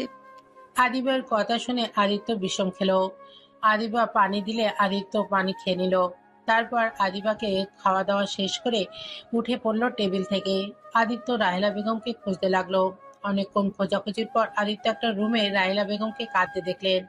আদিত্য কাঁধে হাত দিলে রাহেলা বেগম আবার কান্না করতে লাগলো। একটা ছবি বুকে জড়িয়ে আদিত্য বলল, আম্মু, আপনার কি হয়েছে? কার ছবি বুকে নিয়ে কান্না করেন? আদিত্য, দেখো আমার ছেলের ছবি। আমার ছেলে নিশ্চয়ই এখানে এসেছিল। এই ছবিটাই আমার ছেলের ছোটবেলায় তার সাথে একটা ছোট মেয়ের ছবি দেখছিল। মেয়েটাকে জানি না, কিন্তু ওইটা আমার ছেলের ছবি। এই ছেলেটাই এখানে কিভাবে আসলো আমি বুঝতে পারছি না। আদিত্য চমকে গেল। আদিত্য রাহেলা বেগমের হাত থেকে ছবিটা দেখে পকেটে হাত দিয়ে দেখে পকেটে ছবিটা নেই। আদিত্য ঢোক গিলতে লাগলো। রাহেলা কান্নায় ভেঙে পড়তে লাগলো। রাহেলা বেগমকে কাঁদতে দেখে আদিত্যর চোখে পানি আসতে লাগলো। রাহেলা বেগমকে সান্ত্বনা দিতে দিতে বলল, আম্মু, কান্না করবেন না। আপনার ছেলে যেখানে আছে ভালোই আছে নিশ্চয়ই। আমার সন্তান আমার এত কাছে ছিল আর আমি তাকে পেয়েও হারিয়ে ফেললাম। আমি আমার সন্তানের কাছে যেতে চাই। আমার রাফি, আমার কলেজের টুকরাকে পাওয়ার একটা সুযোগ, সেটাও হারিয়ে গেল। আমি আমার সন্তানকে চাই, আমি আর পারছি না। রাহেলা বেগম কান্না আর পাগলামি দেখে আদিত্য শক্ত করে জড়িয়ে ধরলে আদিত্যকে জড়িয়ে ধরে কান্না করতে লাগলো। আদিত্যর চোখ বেয়ে পানি ঝরে পড়লো। আদিত্য গলাটা জড়িয়ে ধরতে লাগলো। আদিত্য নিজেকে সামনে নিয়ে বলল, আম্মু, যদি আপনার ছেলে আপনার সামনে থাকতো তাহলে আপনি কি করতেন? আমার সন্তানকে আমি পেলে শক্ত করে জড়িয়ে ধরে খুব কাঁদতাম। আমার ছেলেকে আমি আর হারিয়ে যেতে দিতাম না। আমি এক নজর তাকে দেখার চোখের আড়াল হতে দিতাম না। আদিত্য, আমি কি আমার ছেলেকে কোনোদিনই পাবো না? আমার মৃত্যুর আগে আমি আমার ছেলেকে একবার দেখতে চাই। আগে তো কোনো খোঁজ পাইনি, এখন যখন একটা আশার আলো দেখলাম, তখন অবশ্যই আমার ছেলেকে খুঁজে পাবো, তাই না? আচ্ছা আম্মু, আপনার ছেলে তো অনেক বড় হয়ে গেছে, এখন কিভাবে বুঝবেন আপনার ছেলে এটা? যে কেউ এসেই তো বলতে পারে আমি সেই আপনার ছেলে। এমন অনেকজন এসেছে। আমার ছেলের শরীরের চিহ্ন আছে, মাথার ভিতর একটা গুলি আছে। আদিত্য দরজাটা লাগিয়ে দিল। রায়লা বেগম অবাক হয়ে গেল। আদিত্যকে বলল, কে করছো আদিত্য? আদিত্য কোনো কথা না বলে শার্ট খুলে ফেলল। পেছন দিকে ঘুরে দাঁড়ালেই রায়লা বেগম অবাক হয়ে যায়। আদিত্য বলল, আম্মু, চেনা কোনো কিছু দেখতে পারছেন? ওয়েট, মাথার ভিতরে কিছু দেখায়। আদিত্য চুলগুলো বিলি কেটে ও রাহেলা বেগমের পাশে বসে দেখালে রাহেলা বেগম আদিত্যকে শক্ত করে বুকের সাথে জড়িয়ে ধরে কান্না করতে করতে বলল, আমার কলেজের টুকরা, তুই আমার রাফি। আগে কেন বলস নাই? এতদিন কোথায় ছিলি? আদিত্য সারা মুখে চুমু দিতে লাগলো। আদিত্যর আম্মুকে জড়িয়ে ধরে কান্না করতে লাগলো আর বলতে লাগলো, কি বলতাম? আমি যদি আপনাদের বলতাম আমি আপনাদের সন্তান, তাহলে আপনারা কেউ বিশ্বাস করতেন? আমার বাড়িতে মা বাবা যখন মারা যায় তখন ওনারা আমার গলার হারে আপনাদের ছবি দেখিয়েছিল, কিন্তু আমি ওই হারটা বিক্রি করে দিয়েছিলাম। আমার বাড়িতে বাবা মা মারা যাওয়ার আগে আমাকে সব কিছু বলে গেছে, কীভাবে আমাকে তারা চুরি করেছিল, আমাকে তারা বিক্রি করে দিতে গেছিল। কিন্তু তার স্ত্রী মানে আমার বাড়িতেও মা আমাকে বিক্রি করতে দেয় নাই। তারা নাকি আমার প্রতি অনেক মায়া হয়েছিল। তাদের কোনো সন্তান ছিল না। আমার 10 বছর সময় আতিয়া জন্মগ্রহণ করে। আমি তখনও জানতাম না আমি তাদের সন্তান না। আমার 17 বছর সময় আমার বাড়িতে বাবা মা আমাকে সব বলে দিয়েছিল আমি তাদের সন্তান না। আমার ছোটবেলার সবকিছু আমার কাছে দিয়েছিল। তারা দুজন এনকাউন্টার হয়ে মারা যায়। তারপর থেকে আমি আমার ছোট বোন আতিয়াকে নিয়ে একা থাকতাম। ওর খাবার জন্য আমি এই চেনটা বিক্রি করে দিয়েছিলাম। এমনকি আমি একটা অন্যায় কাজও করেছি। তার পাপের শাস্তি হিসেবে আমার বোনকে পেতে হয়েছে। আদিত্য কথাগুলো বলে কান্না করতে লাগলো। কান্নায় ভেঙে পড়লে রাহেলা বেগম জড়িয়ে ধরে কান্না করতে করতে বলল, কান্না করিস না বাবা, এখানে তোর তো কোনো দোষ নাই। ওর চাচাতো ভাই তো জঘন্য কাজটাই করে মেরে ফেলেছে, এখানে তোর কি দোষ? আদিত্যর আম্মুকে শক্ত করে জড়িয়ে ধরে কান্না করতে করতে বলল, আম্মু, আমি একটা ভুল করেছি। আম্মু, আমি যদি বলি আদিবার ধর্ষণকারী আর কেউ না, আমি নিজেই। আদিত্যর কথা শুনে রাহেলা বেগম আদিত্যকে ছেড়ে দিল। রাহেলা বেগম কান্না থামিয়ে বলল, মানে কি বলছিস? হ্যাঁ আম্মু, আমি সে ছেলেটা যে নিজের বোনের খাবারের জন্য ছিনতাই করতে গিয়ে তাকে ধর্ষণ করেছিল, যার শাস্তি আমার বোনটাকে পেতে হয়েছে। আদিত্যের কথা শুনে রাহেলা বেগম হতভম্ব হয়ে গেল। আদিত্যর আম্মুর পা জড়িয়ে ধরে বলল, আম্মু, আমি সেদিন জানি না কোন জ্ঞানে ছিলাম, আমি নিজের অজান্তে এমন ভুল করে ফেলি। সেদিন পর থেকে আমি শান্তিতে ঘুমোতে পারিনি। এই পাপের জন্য আমার ভিতরটা শেষ হয়ে যাচ্ছে। কুড়ে কুড়ে খাচ্ছি অপরাধটা, আমি সহ্য করতে পারছি না। আমি আদিবার সামনে যতবার বলতে গেছি, আমি ভয়ে বলতে পারছি না। আম্মু, আমি ভুল শুধরানোর জন্য বিয়েও করলাম, কিন্তু তারপর নিজের ভিতরে অপরাধ বোধটা আমাকে শেষ করে দিচ্ছে। রাহেলা বেগম আদিত্যকে ধরে খাটে বসিয়ে দিয়ে বলল, চুপ, কাউকে কিছু বলবি না। এই কথা এখানেই শেষ করে দে। এই কথা কোনোদিন কারো সামনে নিয়ে আসছিস না। ওরা যদি জানতে পারে তাহলে ওরা তোকে মেরে ফেলবে। আমি তোকে আর হারাতে চাই না। এই কথা আর কাউকে বলবি না। ওদের কাছে কোনো প্রশ্ন নাই। ওই ছেলেটাই কেমন দেখতে, ছেলেটা কণ্ঠ কেমন সেটাও ভালো করে মনে নাই, তাই ওরা তোকে ধরতে পারে নাই। যখন ধরতে পারে নাই তখন একেবারেই চুপ হয়ে যায়। আম্মু, পাপ কখনোই চাপা থাকে না। ওইটা পরে দেখা যাবে। তুই আর কোনোদিন এই কথাগুলো মনের ভুলেও কাকে বলবি না। আম্মু, আমি এভাবে থাকলে মারা যাব। এভাবে তিলে তিলে মরার হোক, সব সত্যি বলে যদি মৃত্যুর স্বাদ গ্রহণ করা খুব ভালো। চুপ কর তুই। আবিদাকে বিয়ে করছো, সেখানে তুই ওকে ভালো রাখার চেষ্টা করবি। ওকে সম্পূর্ণ ভালোবাসা দিয়ে ওর মনে জায়গা করে নে। তারপর যখন তোর মনে হবে বলে দেওয়া উচিত তখন সব বলবি। তার আগে কখনোই বলিস না। আদিত্য রাহেলা বেগমকে জড়িয়ে ধরে কান্না করতে থাকলো। রাহেলা বেগম আদিত্যর চোখ মুছে দিল। হঠাৎ করে বাথরুম থেকে দরজা খুলে শব্দ শোনে। দুজন ভয় পেয়ে গেল। দুজন ঘুরে তাকিয়ে দেখে সাইফুল চৌধুরী। রাহেলা বেগম দীর্ঘশ্বাস ফেলল। সাইফুল চৌধুরী আদিত্যকে শক্ত করে জড়িয়ে ধরে ইমোশনাল হয়ে গেল। আদিত্য ইমোশনাল হয়ে যায়। আদিত্যর আব্বু বলে, তোকে কত খুঁজেছি, আর তুই আমাদের কত কাছে, অথচ আমরা তোকে চিনতে পারি নাই। তোর কোনো দোষ নাই। আজ যদি আমাদের সাথে থাকতি তাহলে কখনোই এমন ভুল হতো না। সব দোষ আমাদের। কেন যে তোকে সাবধানে রাখতে পারি নাই। সাইফুল চৌধুরীর কথা শুনে আদিত্য সাইফুল চৌধুরীর চোখের পানি মুছে দিয়ে বলল, আব্বু, আপনাদের কোনো দোষ নাই। ওনারা আমাদের চুরি করে নিয়ে গেছিল। সেখানে আপনাদের কি করার ছিল? আমার ভাগ্য খারাপ ছিল, তাই আমি সেদিন কিডন্যাপ হয়েছিলাম। আর ভাগ্যক্রমে আবার আপনাদের সাথে দেখা হয়ে গেল। সাইফুল চৌধুরী আদিত্যের চোখের পানি মুছে দিয়ে বলে, চল সবাইকে বলবো আমার ছোট সন্তানকে আমি পেয়ে গেছি। সাইফুল চৌধুরীর কথা শুনে আদিত্য বলল, না আব্বু, এখন এসব কাউকে জানানোর দরকার নেই। আমি দেখতে চাই আদিবা আমাকে কতদিন সহ্য করতে পারে। আমি দেখতে চাই ওই আসলে কেমন মানুষ, আর ওর বাবা মা বা কেমন মানুষ। আর হুট করে এসে বলে কি বিশ্বাস করবে না, উল্টো আমাকে প্রতারক ভাবে। শ্রোতালোক কেন ভাবে তোর কাছে সব প্রমাণ আছে? আর আমরা তো জানি তুই আমাদের সন্তান। আগে না, আমি যাচ্ছি না কেউ আমার সম্পর্কে এখন জানুক। আপনারা তো জেনেছেন, এটাই অনেক। অন্তত আর আমাকে নিয়ে টেনশন করবেন না। আদিত্য রাহেলা বেগম ও সাইফুল চৌধুরীকে বোঝাতে লাগলো। দুজন বুঝলো। আদিত্য দরজা খুলে চলে গেল। রাকিব আদিত্যকে দেখে বলল, তোমার রূপা আপুকে দেখেছো? না, ভাবি আবার কই গেল?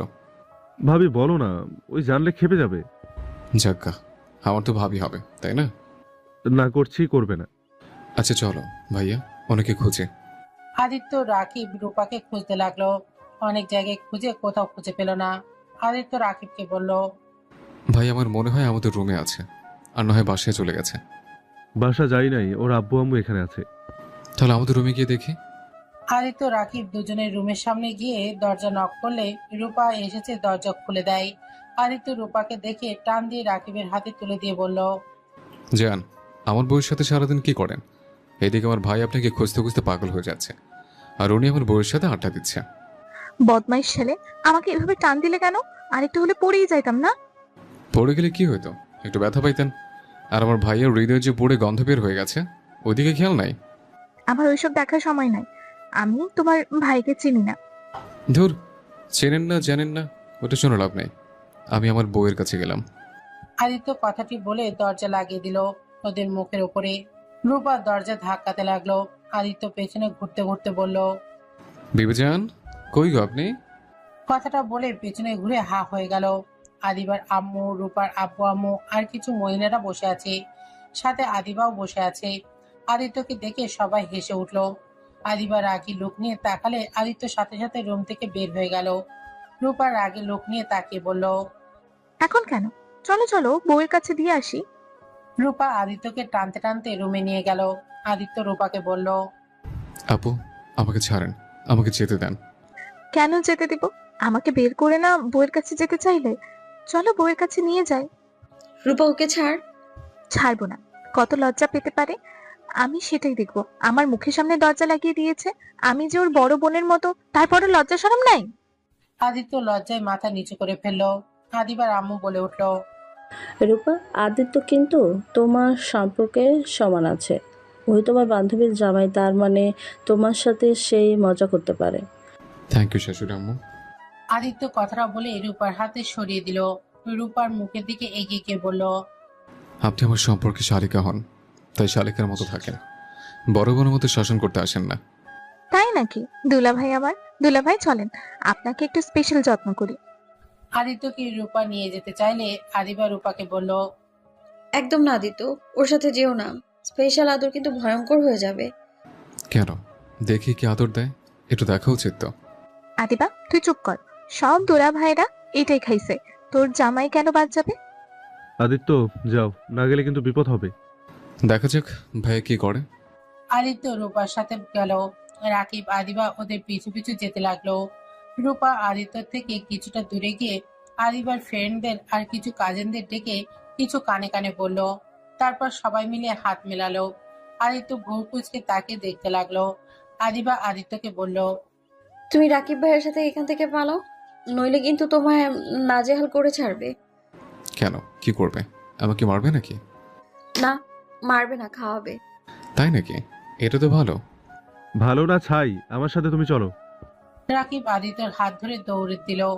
আদিবাদের পিছু পিছু রূপারাও দৌড়ে যেতে লাগলো। আদিত্যকে বাইকে বসিয়ে রাকিব মুখ ভেঙচি দিয়ে পালিয়ে গেল। আদিত্যকে নিয়ে বাসায় চলে গেলে আদিত্য রাকিবের দিকে তাকিয়ে বলল, কি হচ্ছে? এমনভাবে বাসায় নিয়ে আসলে কেন? বাসায় না নিয়ে আসলে? মিষ্টি মরিচের গুঁড়ার শরবত, যত ঝালের খাবার আছে তার থেকে ডাবল মরিচের গুঁড়া দিয়ে খাওয়াবো। এর আগে আমার এক ফ্রেন্ড জামাই হসপিটালে ভর্তি ছিল, 5 জন ছিল। একদিন পর হসপিটাল থেকে নিয়ে আসা হয়েছিল। ওই 6 জন ওদের দেখলে ভয় কাঁপে। রাকিবের কথা শুনে আদিত্য হাসতে লাগলো। রাকিব ভুরুকুচকে তাকে বলল, কিরে হাসো কে? ওনারা এত দুষ্ট, আমাকে ঝাল খাওয়াবে? আমি ঝাল অনেক খেতে পারি, আমার ওইসব কিছু হয় না। মরিচ ডোলে ভাত খাওয়ার অভ্যাস আছে আমার। কত ঝাল খাইতে পারো, তার থেকে ডাবল খাওয়াবে। ওসব রাখো, যাও রুমে যাও, আম্মুকে কল দিয়ে বলে দেব আমরা বাসায় চলে এসেছি। রাকিব কথাটা বলেই চলে যেতে নিবে, তখনই আদিত্য রাকিবকে বলল, ভাইয়া, তোমার বাইকের চাবিটা দিবে? তুমি কি গাড়ি চালাতে পারো? হুম, ফ্রেন্ডের বাইক চালিয়ে শিখেছিলাম। আচ্ছা, এই নাও। রাকিব আদিত্যকে চাবি সহ ঢিল দিয়ে দিল। আদিত্য ক্যাচ করে ধরে চলে গেল। বাইক নিয়ে সোজা গ্রামে চলে গেল। গ্রামে গিয়ে ওর বোনের কবরের সামনে গিয়ে বসে কাঁদতে কাঁদতে বলল, বনু, তোমাকে অনেক মনে পড়ছে, আমার খুব কষ্ট হচ্ছে। বনু গো, ও বনু, ওঠো না, তোমার মুখ থেকে ভাইয়া ডাক শুনতে ইচ্ছে করছে। ওই বনু, ওঠো না। আদিত্য কথাগুলো বলে কান্না করতে লাগলো। আদিত্য কবরটা জড়িয়ে ধরে কান্নায় ভেঙে পড়ল। কবরের পাশ দিয়ে মানুষ যাচ্ছিল আর সবাই অবাক হয়ে যাচ্ছিল। আদিত্য অনেকক্ষণ কান্না করে, কবর জড়িয়ে ধরে কখন অজ্ঞান হয়ে যায়। আদিত্য জ্ঞান ফিরে দেখতে পারে চারিদিকে অন্ধকার হয়ে গেছে। আদিত্য কবর থেকে উঠে পড়ে। কবর থেকে বের হয়ে সোনার দোকানে চলে গেল। গিয়ে আদিত্য দোকানদারের সাথে কথা বলে ঢাকার উদ্দেশ্যে বের হয়ে গেল। ঢাকায় যেতে যেতে রাত 12টা বেজে গেল। বাসার ভেতরে ঢুকে বাইক গ্যারেজ করে বাসার সদর দরজায় নক করলো। কলিং বেল বাজতেই দরজা খুলে গেল। কাজের মেয়েটা দরজা খুলে চলে গেল। আদিত্য সদর দরজা লাগিয়ে নিজের রুমে চলে গেল। রুমে গিয়ে লাইট জ্বালাতেই দেখে আদিবা বিছানায় শুয়ে আছে। আদিত্য আলমারি থেকে শার্ট প্যান্ট বের করে লাইট অফ করে ওয়াশরুমে চলে গেল। গোসল করে বের হয়ে আদিবার পাশে শুয়ে পড়ল। সকালে ঘুম ভাঙলে দেখে আদিবা রাগে লুক নিয়ে তাকিয়ে আছে। আদিত্য উঠে আদর্শ হয়ে বসে বলল, কি হয়েছে? এভাবে রাগি লোক নিয়ে তাকিয়ে আছো কেন? গতকাল সারাদিন কোথায় ছিলে? তুমি জানো এখানে কি হয়ে গেছে? না, কি হয়েছে? রাকিব কতটা রেগে গিয়েছিল। রাকিবের ধারণা তোমাকে ওই বাইক দিয়েছে। তুমি বাইক নিয়ে পালিয়ে গিয়েছো আর নাকি ফিরবে না। তোমাকে বিশ্বাস করা নাকি ওর ভুল হয়েছে। কি ভাইয়া এসব বলেছে? হ্যাঁ, আর রাগ হওয়ার কথা, ফোন বন্ধ করে রেখেছিলে কেন? তোমার তো কোনো খোঁজ খবরই ছিল না। এখানে রাকিবের দোষ দিয়ে কি হবে? তাই বলে ভাইয়া আমাকে সন্দেহ করতে পারলো? হুম, পারছে। তুমি ওর বাইকের চাবি দিয়ে এসো। তোমার বাইক দরকার হলে আমায় বলতে পারতে তুমি। আমি তোমাকে বাইক কিনে দিতাম। এভাবে ওর বাইক নিয়ে উধাও হওয়ার কি আছে? আম্মু কিছু বলে নাই। আঙ্কেল আন্টি তো বলছে তুমি পালাওনি, তুমি নিশ্চয়ই কোনো কাজে গেছো। তুমি ফিরে আসবে। রাকিব ওর আব্বু আম্মুকে তোমার উপরে এত কনফিডেন্স দেখে আরো বেশি রেগে গিয়েছিল। ও আচ্ছা। তা তুমি কোথায় গিয়েছিলে? কেন ফোন ধরনি? তোমার কি জ্ঞান বুদ্ধি নেই? একজন যে তোমাকে থাকতে দিল, নিজের ছোট ভাইয়ের মতো ভালোবাসলো, তার ফোন না ধরে ফোন বন্ধ করে রাখার মানেটা কি? ও কতটা কষ্ট পেয়েছে ধারণা আছে তোমার? ও আচ্ছা। আদিত্য খাট থেকে উঠে ওয়াশরুমে গিয়ে ফ্রেশ হয়ে নিল। তারপর ওর কাগজপত্র তুলে নিল ব্যাগের। তারপর ব্যাগটা কাঁধে নিয়ে বাইকের চাবি হাতে নিয়ে রুম থেকে বের হতেই যাবে। কি ব্যাপার, এসব নিয়ে কোথায় যাচ্ছ? গ্রামে চলে যাব। মানে? কিছু না। আদিত্য সিঁড়ি ভেঙে নিচে গিয়ে দেখে সবাই বসে আছে। আদিবার আব্বু আম্মু, রাকিব, রাহেলা বেগম, সাইফুল চৌধুরী বসে আছে। আদিত্যকে দেখে রাহেলা বেগম বলল, ওই তো আদিত্য। কে রে আদিত্য? কোথায় চলে গেছিলি? ফোন কে হয়েছে তোর? আদিত্য রাকিবের হাতে চাবিটা তুলে দিয়ে বলল, গ্রামের বাড়িতে গেছিলাম, ফোনটা চার্জ নাই, আর ফোনের কথা মনেও ছিল না। আদিত্য ওর প্যান্ট থেকে ফোন বের করে রাকিবের হাতে দিয়ে বলল, ভাইয়া টাকার জন্য একটা সময় চিন্তা করছি, মন না চাইলে ওই জঘন্য কাজটাই করতে হয়েছে। কারণ আমার না ছিল আমার বাবা মা, ছোট বোনের ক্ষুধা দেখে তার চোখের পানি সহ্য হতো না। আমার বোনটা ছিল ছোট বাচ্চাদের মতো, বুদ্ধি বিকাশ ঘটে নাই। ওই বুঝতেও পারতো না ভাইয়ের কোনো সামর্থ্য নাই তাকে কিছু কিনে নিয়ে এসে দেওয়ার। আমি নিজেই ছোট, সেখানে বোনের জন্য কিভাবে কি করব। বোন যখন আমাকে জড়িয়ে ধরে কান্না করে বলতো, ভাইয়া আমার অনেক ক্ষুধা লেগেছে, আমায় কিছু খেতে দাও, আমি আর সহ্য করতে পারছি না। আদিত্য কথাগুলো বলে চোখের পানি ফেলতে লাগলো। তারপর আবার বলতে লাগলো, বাবা মা কখনই আমাদের ভাই বোনকে দিয়ে কোনো কাজ করাতো না। তাদের খুব আদরের সন্তান আমরা। হঠাৎ করে তারা আমাদের ছেড়ে চলে যেতে হয়েছে। তাদের পাপের শাস্তি তারা পেয়ে গিয়েছিল, অথচ আমরা দুই ভাই বোন হয়ে যাই এতিম। কেউ কখনই আমাদের দিকে ঘুরেও তাকায় নাই, কারণ আমরা ছিলাম বাচ্চা পাচারকারীর সন্তান। আমাদের দিকে সমাজের কেউ কখনই ভালো চোখে দেখবে না। আমার বাবা মা আমার কথা রাতে তাদের কাজ বাদ দিয়ে দিলেও পুলিশই তাদের এনকাউন্টার করে মেরে ফেলে। বুঝতে পারছিলাম না ছোট বোনকে নিয়ে কী করব। বোনের কান্না চিৎকার শুনে সবার বাড়িতে ভাত ভিক্ষা চাইতে গেছিলাম। কেউ আমাদের দিকে ঘুরেও তাকায় নাই, সবাই দরজা বন্ধ করে দিয়েছে, কেউ ঘাট ধাক্কা দিয়ে বের করে দিয়েছে। আদিত্য চোখের পানি ফেলতে ফেলতে বলল, চাচির পায়ে ধরেছিলাম, তার বাড়ির সব কাজ করে দিয়েছিলাম। তারপর উনি এক মুঠো ভাত দিয়েছিল। এক মুঠো ভাত নিয়ে ঘরে ঢুকে দেখি বোনটা কান্না করতে করতে ঘুমিয়ে গেছে। প্লেট খাবার রেখে কাজের সন্ধানে বের হয়েছে। কেউ কাজ দেয় নাই, পর উপায় না পেয়ে মূল্যবান জিনিস বিক্রি করে দেয়।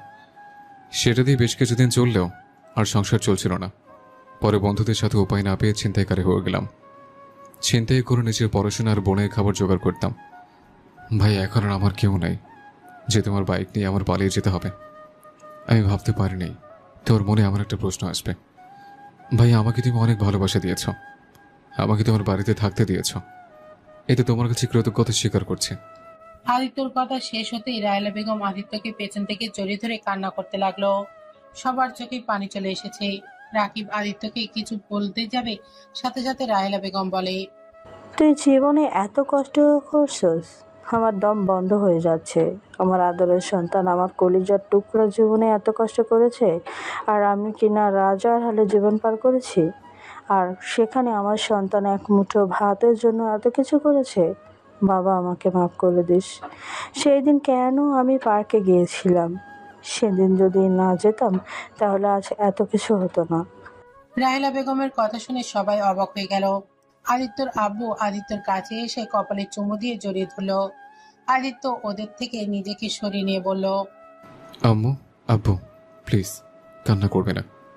আমার ভাগ্য যা ছিল তাই হয়েছে, এতে আমার কোনো আফসোস নাই। তারা লোকটা খারাপ হইলেও আমাকে তারা নিজের সন্তানের মতোই ভালোবেসেছে।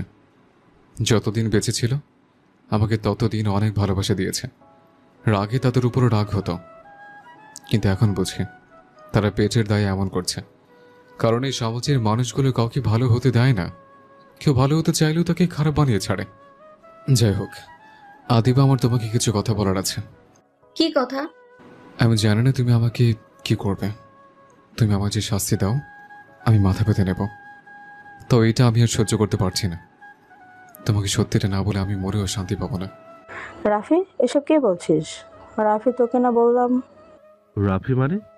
হ্যাঁ, রাফি আদিত্য, তোর হারিয়ে যাওয়া ভাই। সবাই অবাক হয়ে আদিত্যর দিকে তাকালো।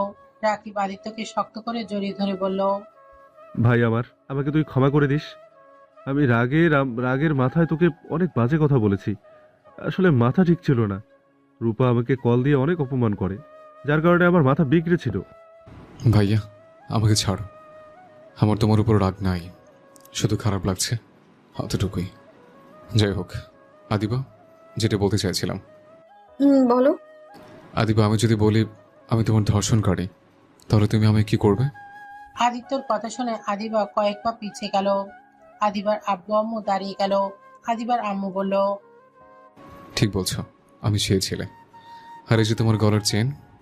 আদিত্যর হাতে চেনটা দেখে আদিবা যেন হাত পা কাঁপতে লাগলো। আদিবার মাথায় যেন আকাশ ভেঙে পড়লো। আদিবা কাঁপা কাঁপা কণ্ঠে বলল, কেন করলে? আমার সাথে এমনটা কেন করলে? সেদিন তো তোমার হাত জোর করে বলেছিলাম আমায় ছেড়ে দাও, যত টাকা লাগে আমি তোমায় দিব। তারপরেও তো তুমি আমায় ছাড়োনি। আদিত্য, তুমি আমার সাথে কেন এমন করলে? আদিবা আস্তে আস্তে কথাগুলো বলে লাস্টে চিৎকার দিয়ে বলে। আদিত্য ভয়ে কেঁপে উঠল। আদিত্য আদিবার পা জড়িয়ে ধরে বলল, আমাকে ক্ষমা করে দাও। আমি সেদিন কিভাবে কি করে ফেলছি আমি নিজেও জানি না। আমি তোমার সাথে অন্যায় করার পর আমি একটা দিন শান্তিতে ঘুমাতে পারিনি। আদিবা, আমাকে প্লিজ ক্ষমা করে দাও, আর না হয় আমাকে শাস্তি দাও। যা শাস্তি দিবে আমি তাই মাথা পেতে নেব। আদিবা রেগে গিয়ে আদিত্যকে লাঠি দিয়ে ফেলে দিয়ে বলল, তোর কোনো ধারণা আছে তোর জন্য আমাকে কত কি সহ্য করতে হয়েছে? তোর সামান্য ভুলের জন্য আমার লাইফটা জাহান্নাম হয়ে গিয়েছিল। আবার আমাকে ধর্ষণ করে আমাকে বিয়ে করে নিজের পাপ কমাতে চাইছো নাকি? আদিবা ওর ফোন বের করে পুলিশকে কল দিতে গেলে রাকিব রাহেলা বেগম আদিবাকে বোঝাতে গেলে আদিত্য ওদের থামিয়ে দিয়ে বলল, আম্মু, ভাইয়া, থামো। আমি অন্যায় করছি, আমার এটা শাস্তি পেতেই হবে। আদিবা দেখো, আমার ভাই তোমার সাথে অন্যায় করেছে। আমার ভাই যদি খারাপ হতো তাহলে তোমাকে কখনোই সব সত্যি বলতো না। আর তোমার কাছে তো কোনো প্রমাণ ছিল না, ওকে ধরার কোনো সুযোগও ছিল না। দেখো, আমার ভাইকে পুলিশে দেবে না বলে দিলাম। আদিবা কোনো কথা না বলে পুলিশকে কল দিয়ে বলে দিল। আদিত্যর আম্মু ভাই আব্বুকে বোঝাতে লাগলো। এর ভিতরে আদিত্যকে পুলিশ ধরে নিয়ে গেল। আদিবা হাঁটু গেড়ে বসে পড়লো। রায়েলা বেগম পুলিশদের বলতে লাগলো, স্যার, আমার সন্তানকে ছেড়ে দেন। ওই ছোট মানুষ, বুঝতে পারে নাই। প্লিজ স্যার, ওকে ছেড়ে দেন।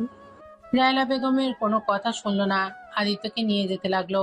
আদিত্য আদিবার দিকে মুচকে হাসি দিয়ে বলল, ধন্যবাদ আপনাকে।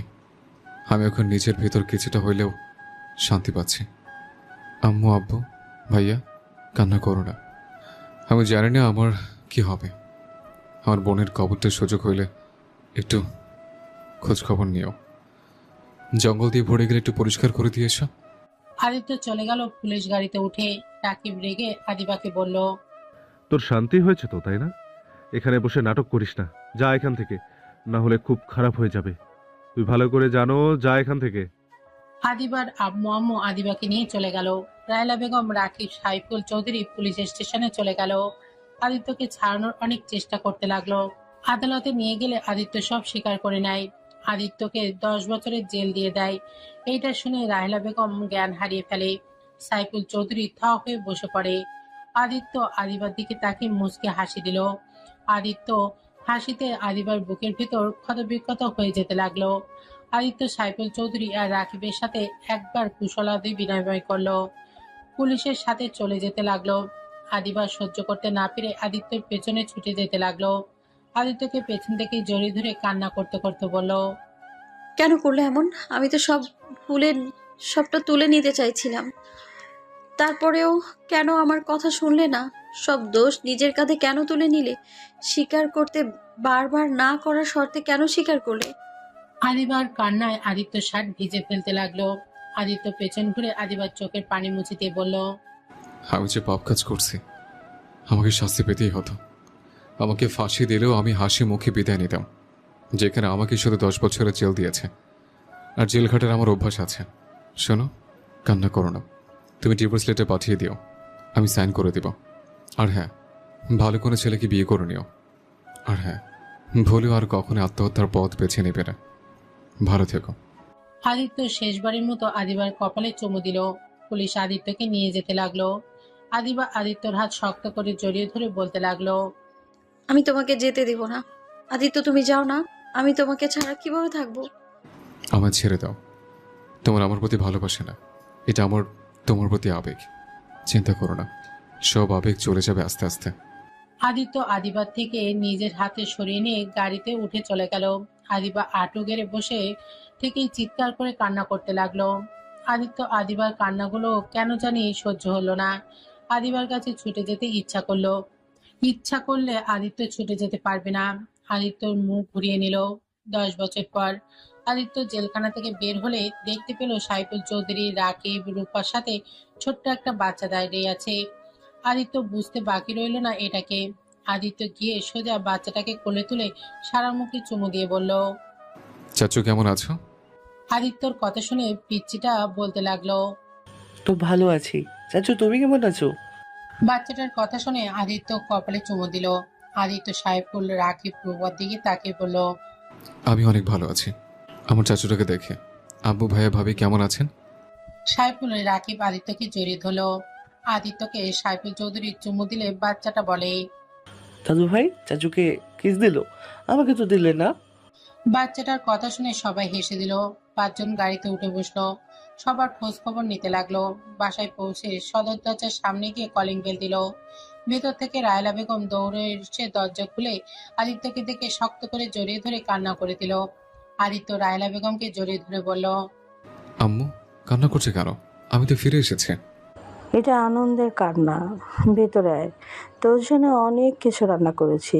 রুমে গিয়ে ফ্রেশ হয়ে আয়, আমি তোকে নিজের হাতে খাওয়াই দেব। ওকে আম্মু, আমি এখনই যাচ্ছি।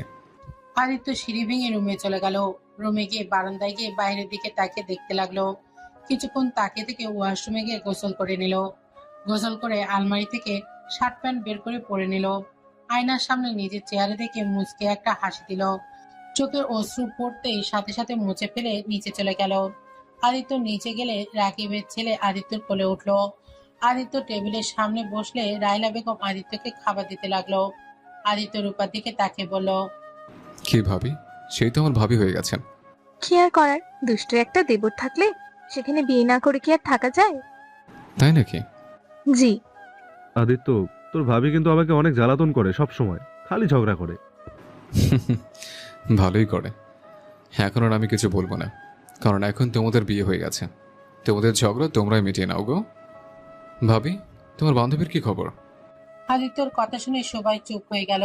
কেউ কোনো কথা বলল না। রাহেলা বেগম বলল, আদিত্য, আমি ওই মেয়ের নাম শুনতে চাই না। আম্মু রাগ করছো কেন? রাগ করবো না তো কি করব? ওই মেয়ের জন্য তোকে 10 বছর জেল খাটতে হলো। আর এত ভালোবাসি ভালোবাসি বলে পাগলামি করলো। কই একদিনও তো তোকে দেখতে গেল না। তোর সামনে সব নাটক করছে। আম্মু, তুমি ওকে ভুল বুঝছো। ও আমার সাথে প্রতি সপ্তাহে দেখা করতে গেছে। আমি তোমাদের কাউকে কিছুই বলিনি, কারণ তোমরা ওর কথা শুনতে রাজি ছিলে না। আমি ওকে অনেকবার বুঝাইছি আমার জন্য অপেক্ষা না করতে। ওই শোনো নাই, 1 মাস আগে আমি ওর সাথে অনেক ঝগড়া করেছি। ওকে আঘাত দিয়ে কথা বলেছে, যার কারণে আর আমার সাথে দেখা করতে আসে নাই, কিন্তু আমার জন্য খাবার পাঠিয়েছে। আমি এত কিছু শুনতে চাই না, আমি ওর মুখও দেখতে চাই না। আদিত্যর আম্মুকে বোঝাতে লাগলো। অনেক বোঝানোর পর রাহেলা বেগম বলল, তোর যেইটা ভালো মনে হয় তাই কর। আচ্ছা আম্মু, আমি আর খাবো না, আমি গ্রামে যাব, বোনের কবরে জিয়ারত করব। আমিও যাব, তোকে একা কোথাও ছাড়বো না। আচ্ছা। আদিত্য রাকিবের সাথে বের হয়ে গেল। গ্রামের বাড়িকে আদিত্যর বোনের কবর দেখে অবাক হয়ে গেল। আদিত্যর ভাইকে জড়িয়ে ধরে বলল, ধন্যবাদ ভাইয়া, আমার বোনের কবরে এত যত্ন নেওয়ার জন্য। ওই তো আমার ওই তো ও আমার বোন হয়। যেখানে তুই আমাদের উপরে একটা দায়িত্ব দিয়েছিস, সেইটা না পালন করে কিভাবে থাকি? আদিত্য খুশি হয়ে গেল ওর ভাইয়ের কথা শুনে। আদিত্য রাকিব মিলে জিয়ারত করে নিল। কবর থেকে বের হয়ে আদিত্য ওর বাড়ি চলে গেল। আদিত্যকে দেখে ওর চাচা চাচি এগিয়ে আসলো। আদিত্য কিছু বলল না। আদিত্যর চাচা চাচি নিজের সন্তানের জন্য ক্ষমা চাইলে আদিত্য প্রথমে কিছু না বললে পরে বলল, আমার আপনাদের উপরে রাগ নাই, আপনার ছেলে ভুল করেছে, আমি তাকে কবরে শুয়ে রেখেছি, এখানের কাউকে কিছুই বলার নাই, আমার কাছে ক্ষমা চাইতে হবে না, ভালো থাকবেন। আদিত্য কথাটা বলে রাকিবকে নিয়ে ঢাকা চলে আসলো। ঢাকায় এসে রাকিবকে বলল, ভাইয়া তুমি বাসায় চলে যাও, আমি আমার স্ত্রীকে নিয়ে আসতে যাচ্ছি। ওকে, নিয়ে আসবি। হুম। আচ্ছা, তুই তাহলে আমাকে বাসায় নামিয়ে দিয়ে যা। আচ্ছা। আদিত্য রাকিবকে বাসায় নামিয়ে দিল। আদিত্য রাকিবকে বলল, ভাইয়া আদিবার বাসার ঠিকানাটা দিবে? না মানে আমি ওনার অফিস চিনি না, বাসা চিনি না। নিজের শ্বশুর বাড়ি নিজেই চেরোস না? তুই ওর অফিসে যা, ওই মনে হয় অফিসে আছে। আর আমি ঠিকানা তোকে টেক্সট করে দেবো। ও তোর তোর তো স্মার্টফোন নাই। রাকিব কথাটা বলে আদিত্যকে ঠিকানা সহ বলে চলে গেল। আদিত্য বাইক নিয়ে সোজা আদিবার অফিসের সামনে চলে গেল।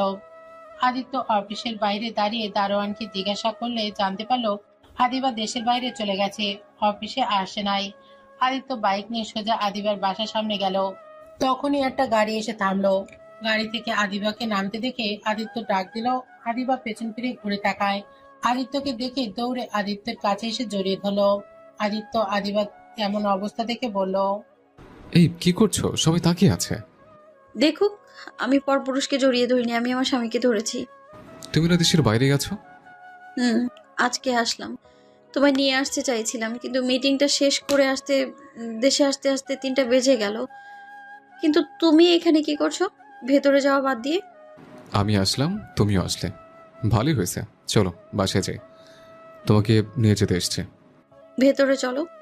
আদিত্য বাইক নিয়ে ভেতরে গিয়ে বাইক রেখে আদিবার সাথে ভেতরে গেল। আদিত্য আদিবার আব্বু আম্মুকে সালাম জানালে আদিবার আম্মু বলল, আদিত্য তুমি এখানে? আজকে ছাড়া পেয়েছি আঙ্কেল আন্টি, আমি ওটা মেয়েকে নিয়ে যেতে চাই।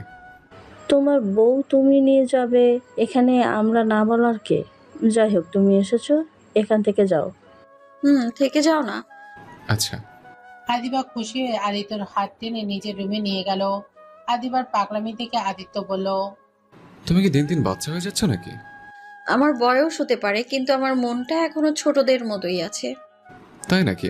যাও ফ্রেশ হয়ে নাও। আদিবা আদিত্যকে বসিয়ে দিয়ে ওয়াশরুমে চলে গেল। আদিত্য বালিশটা কোলে নিতেই যাবে, দেখে ওখানে ওর ছবি। আদিত্যর মুখে মুচকে হাসি রেখা ফুটে উঠল।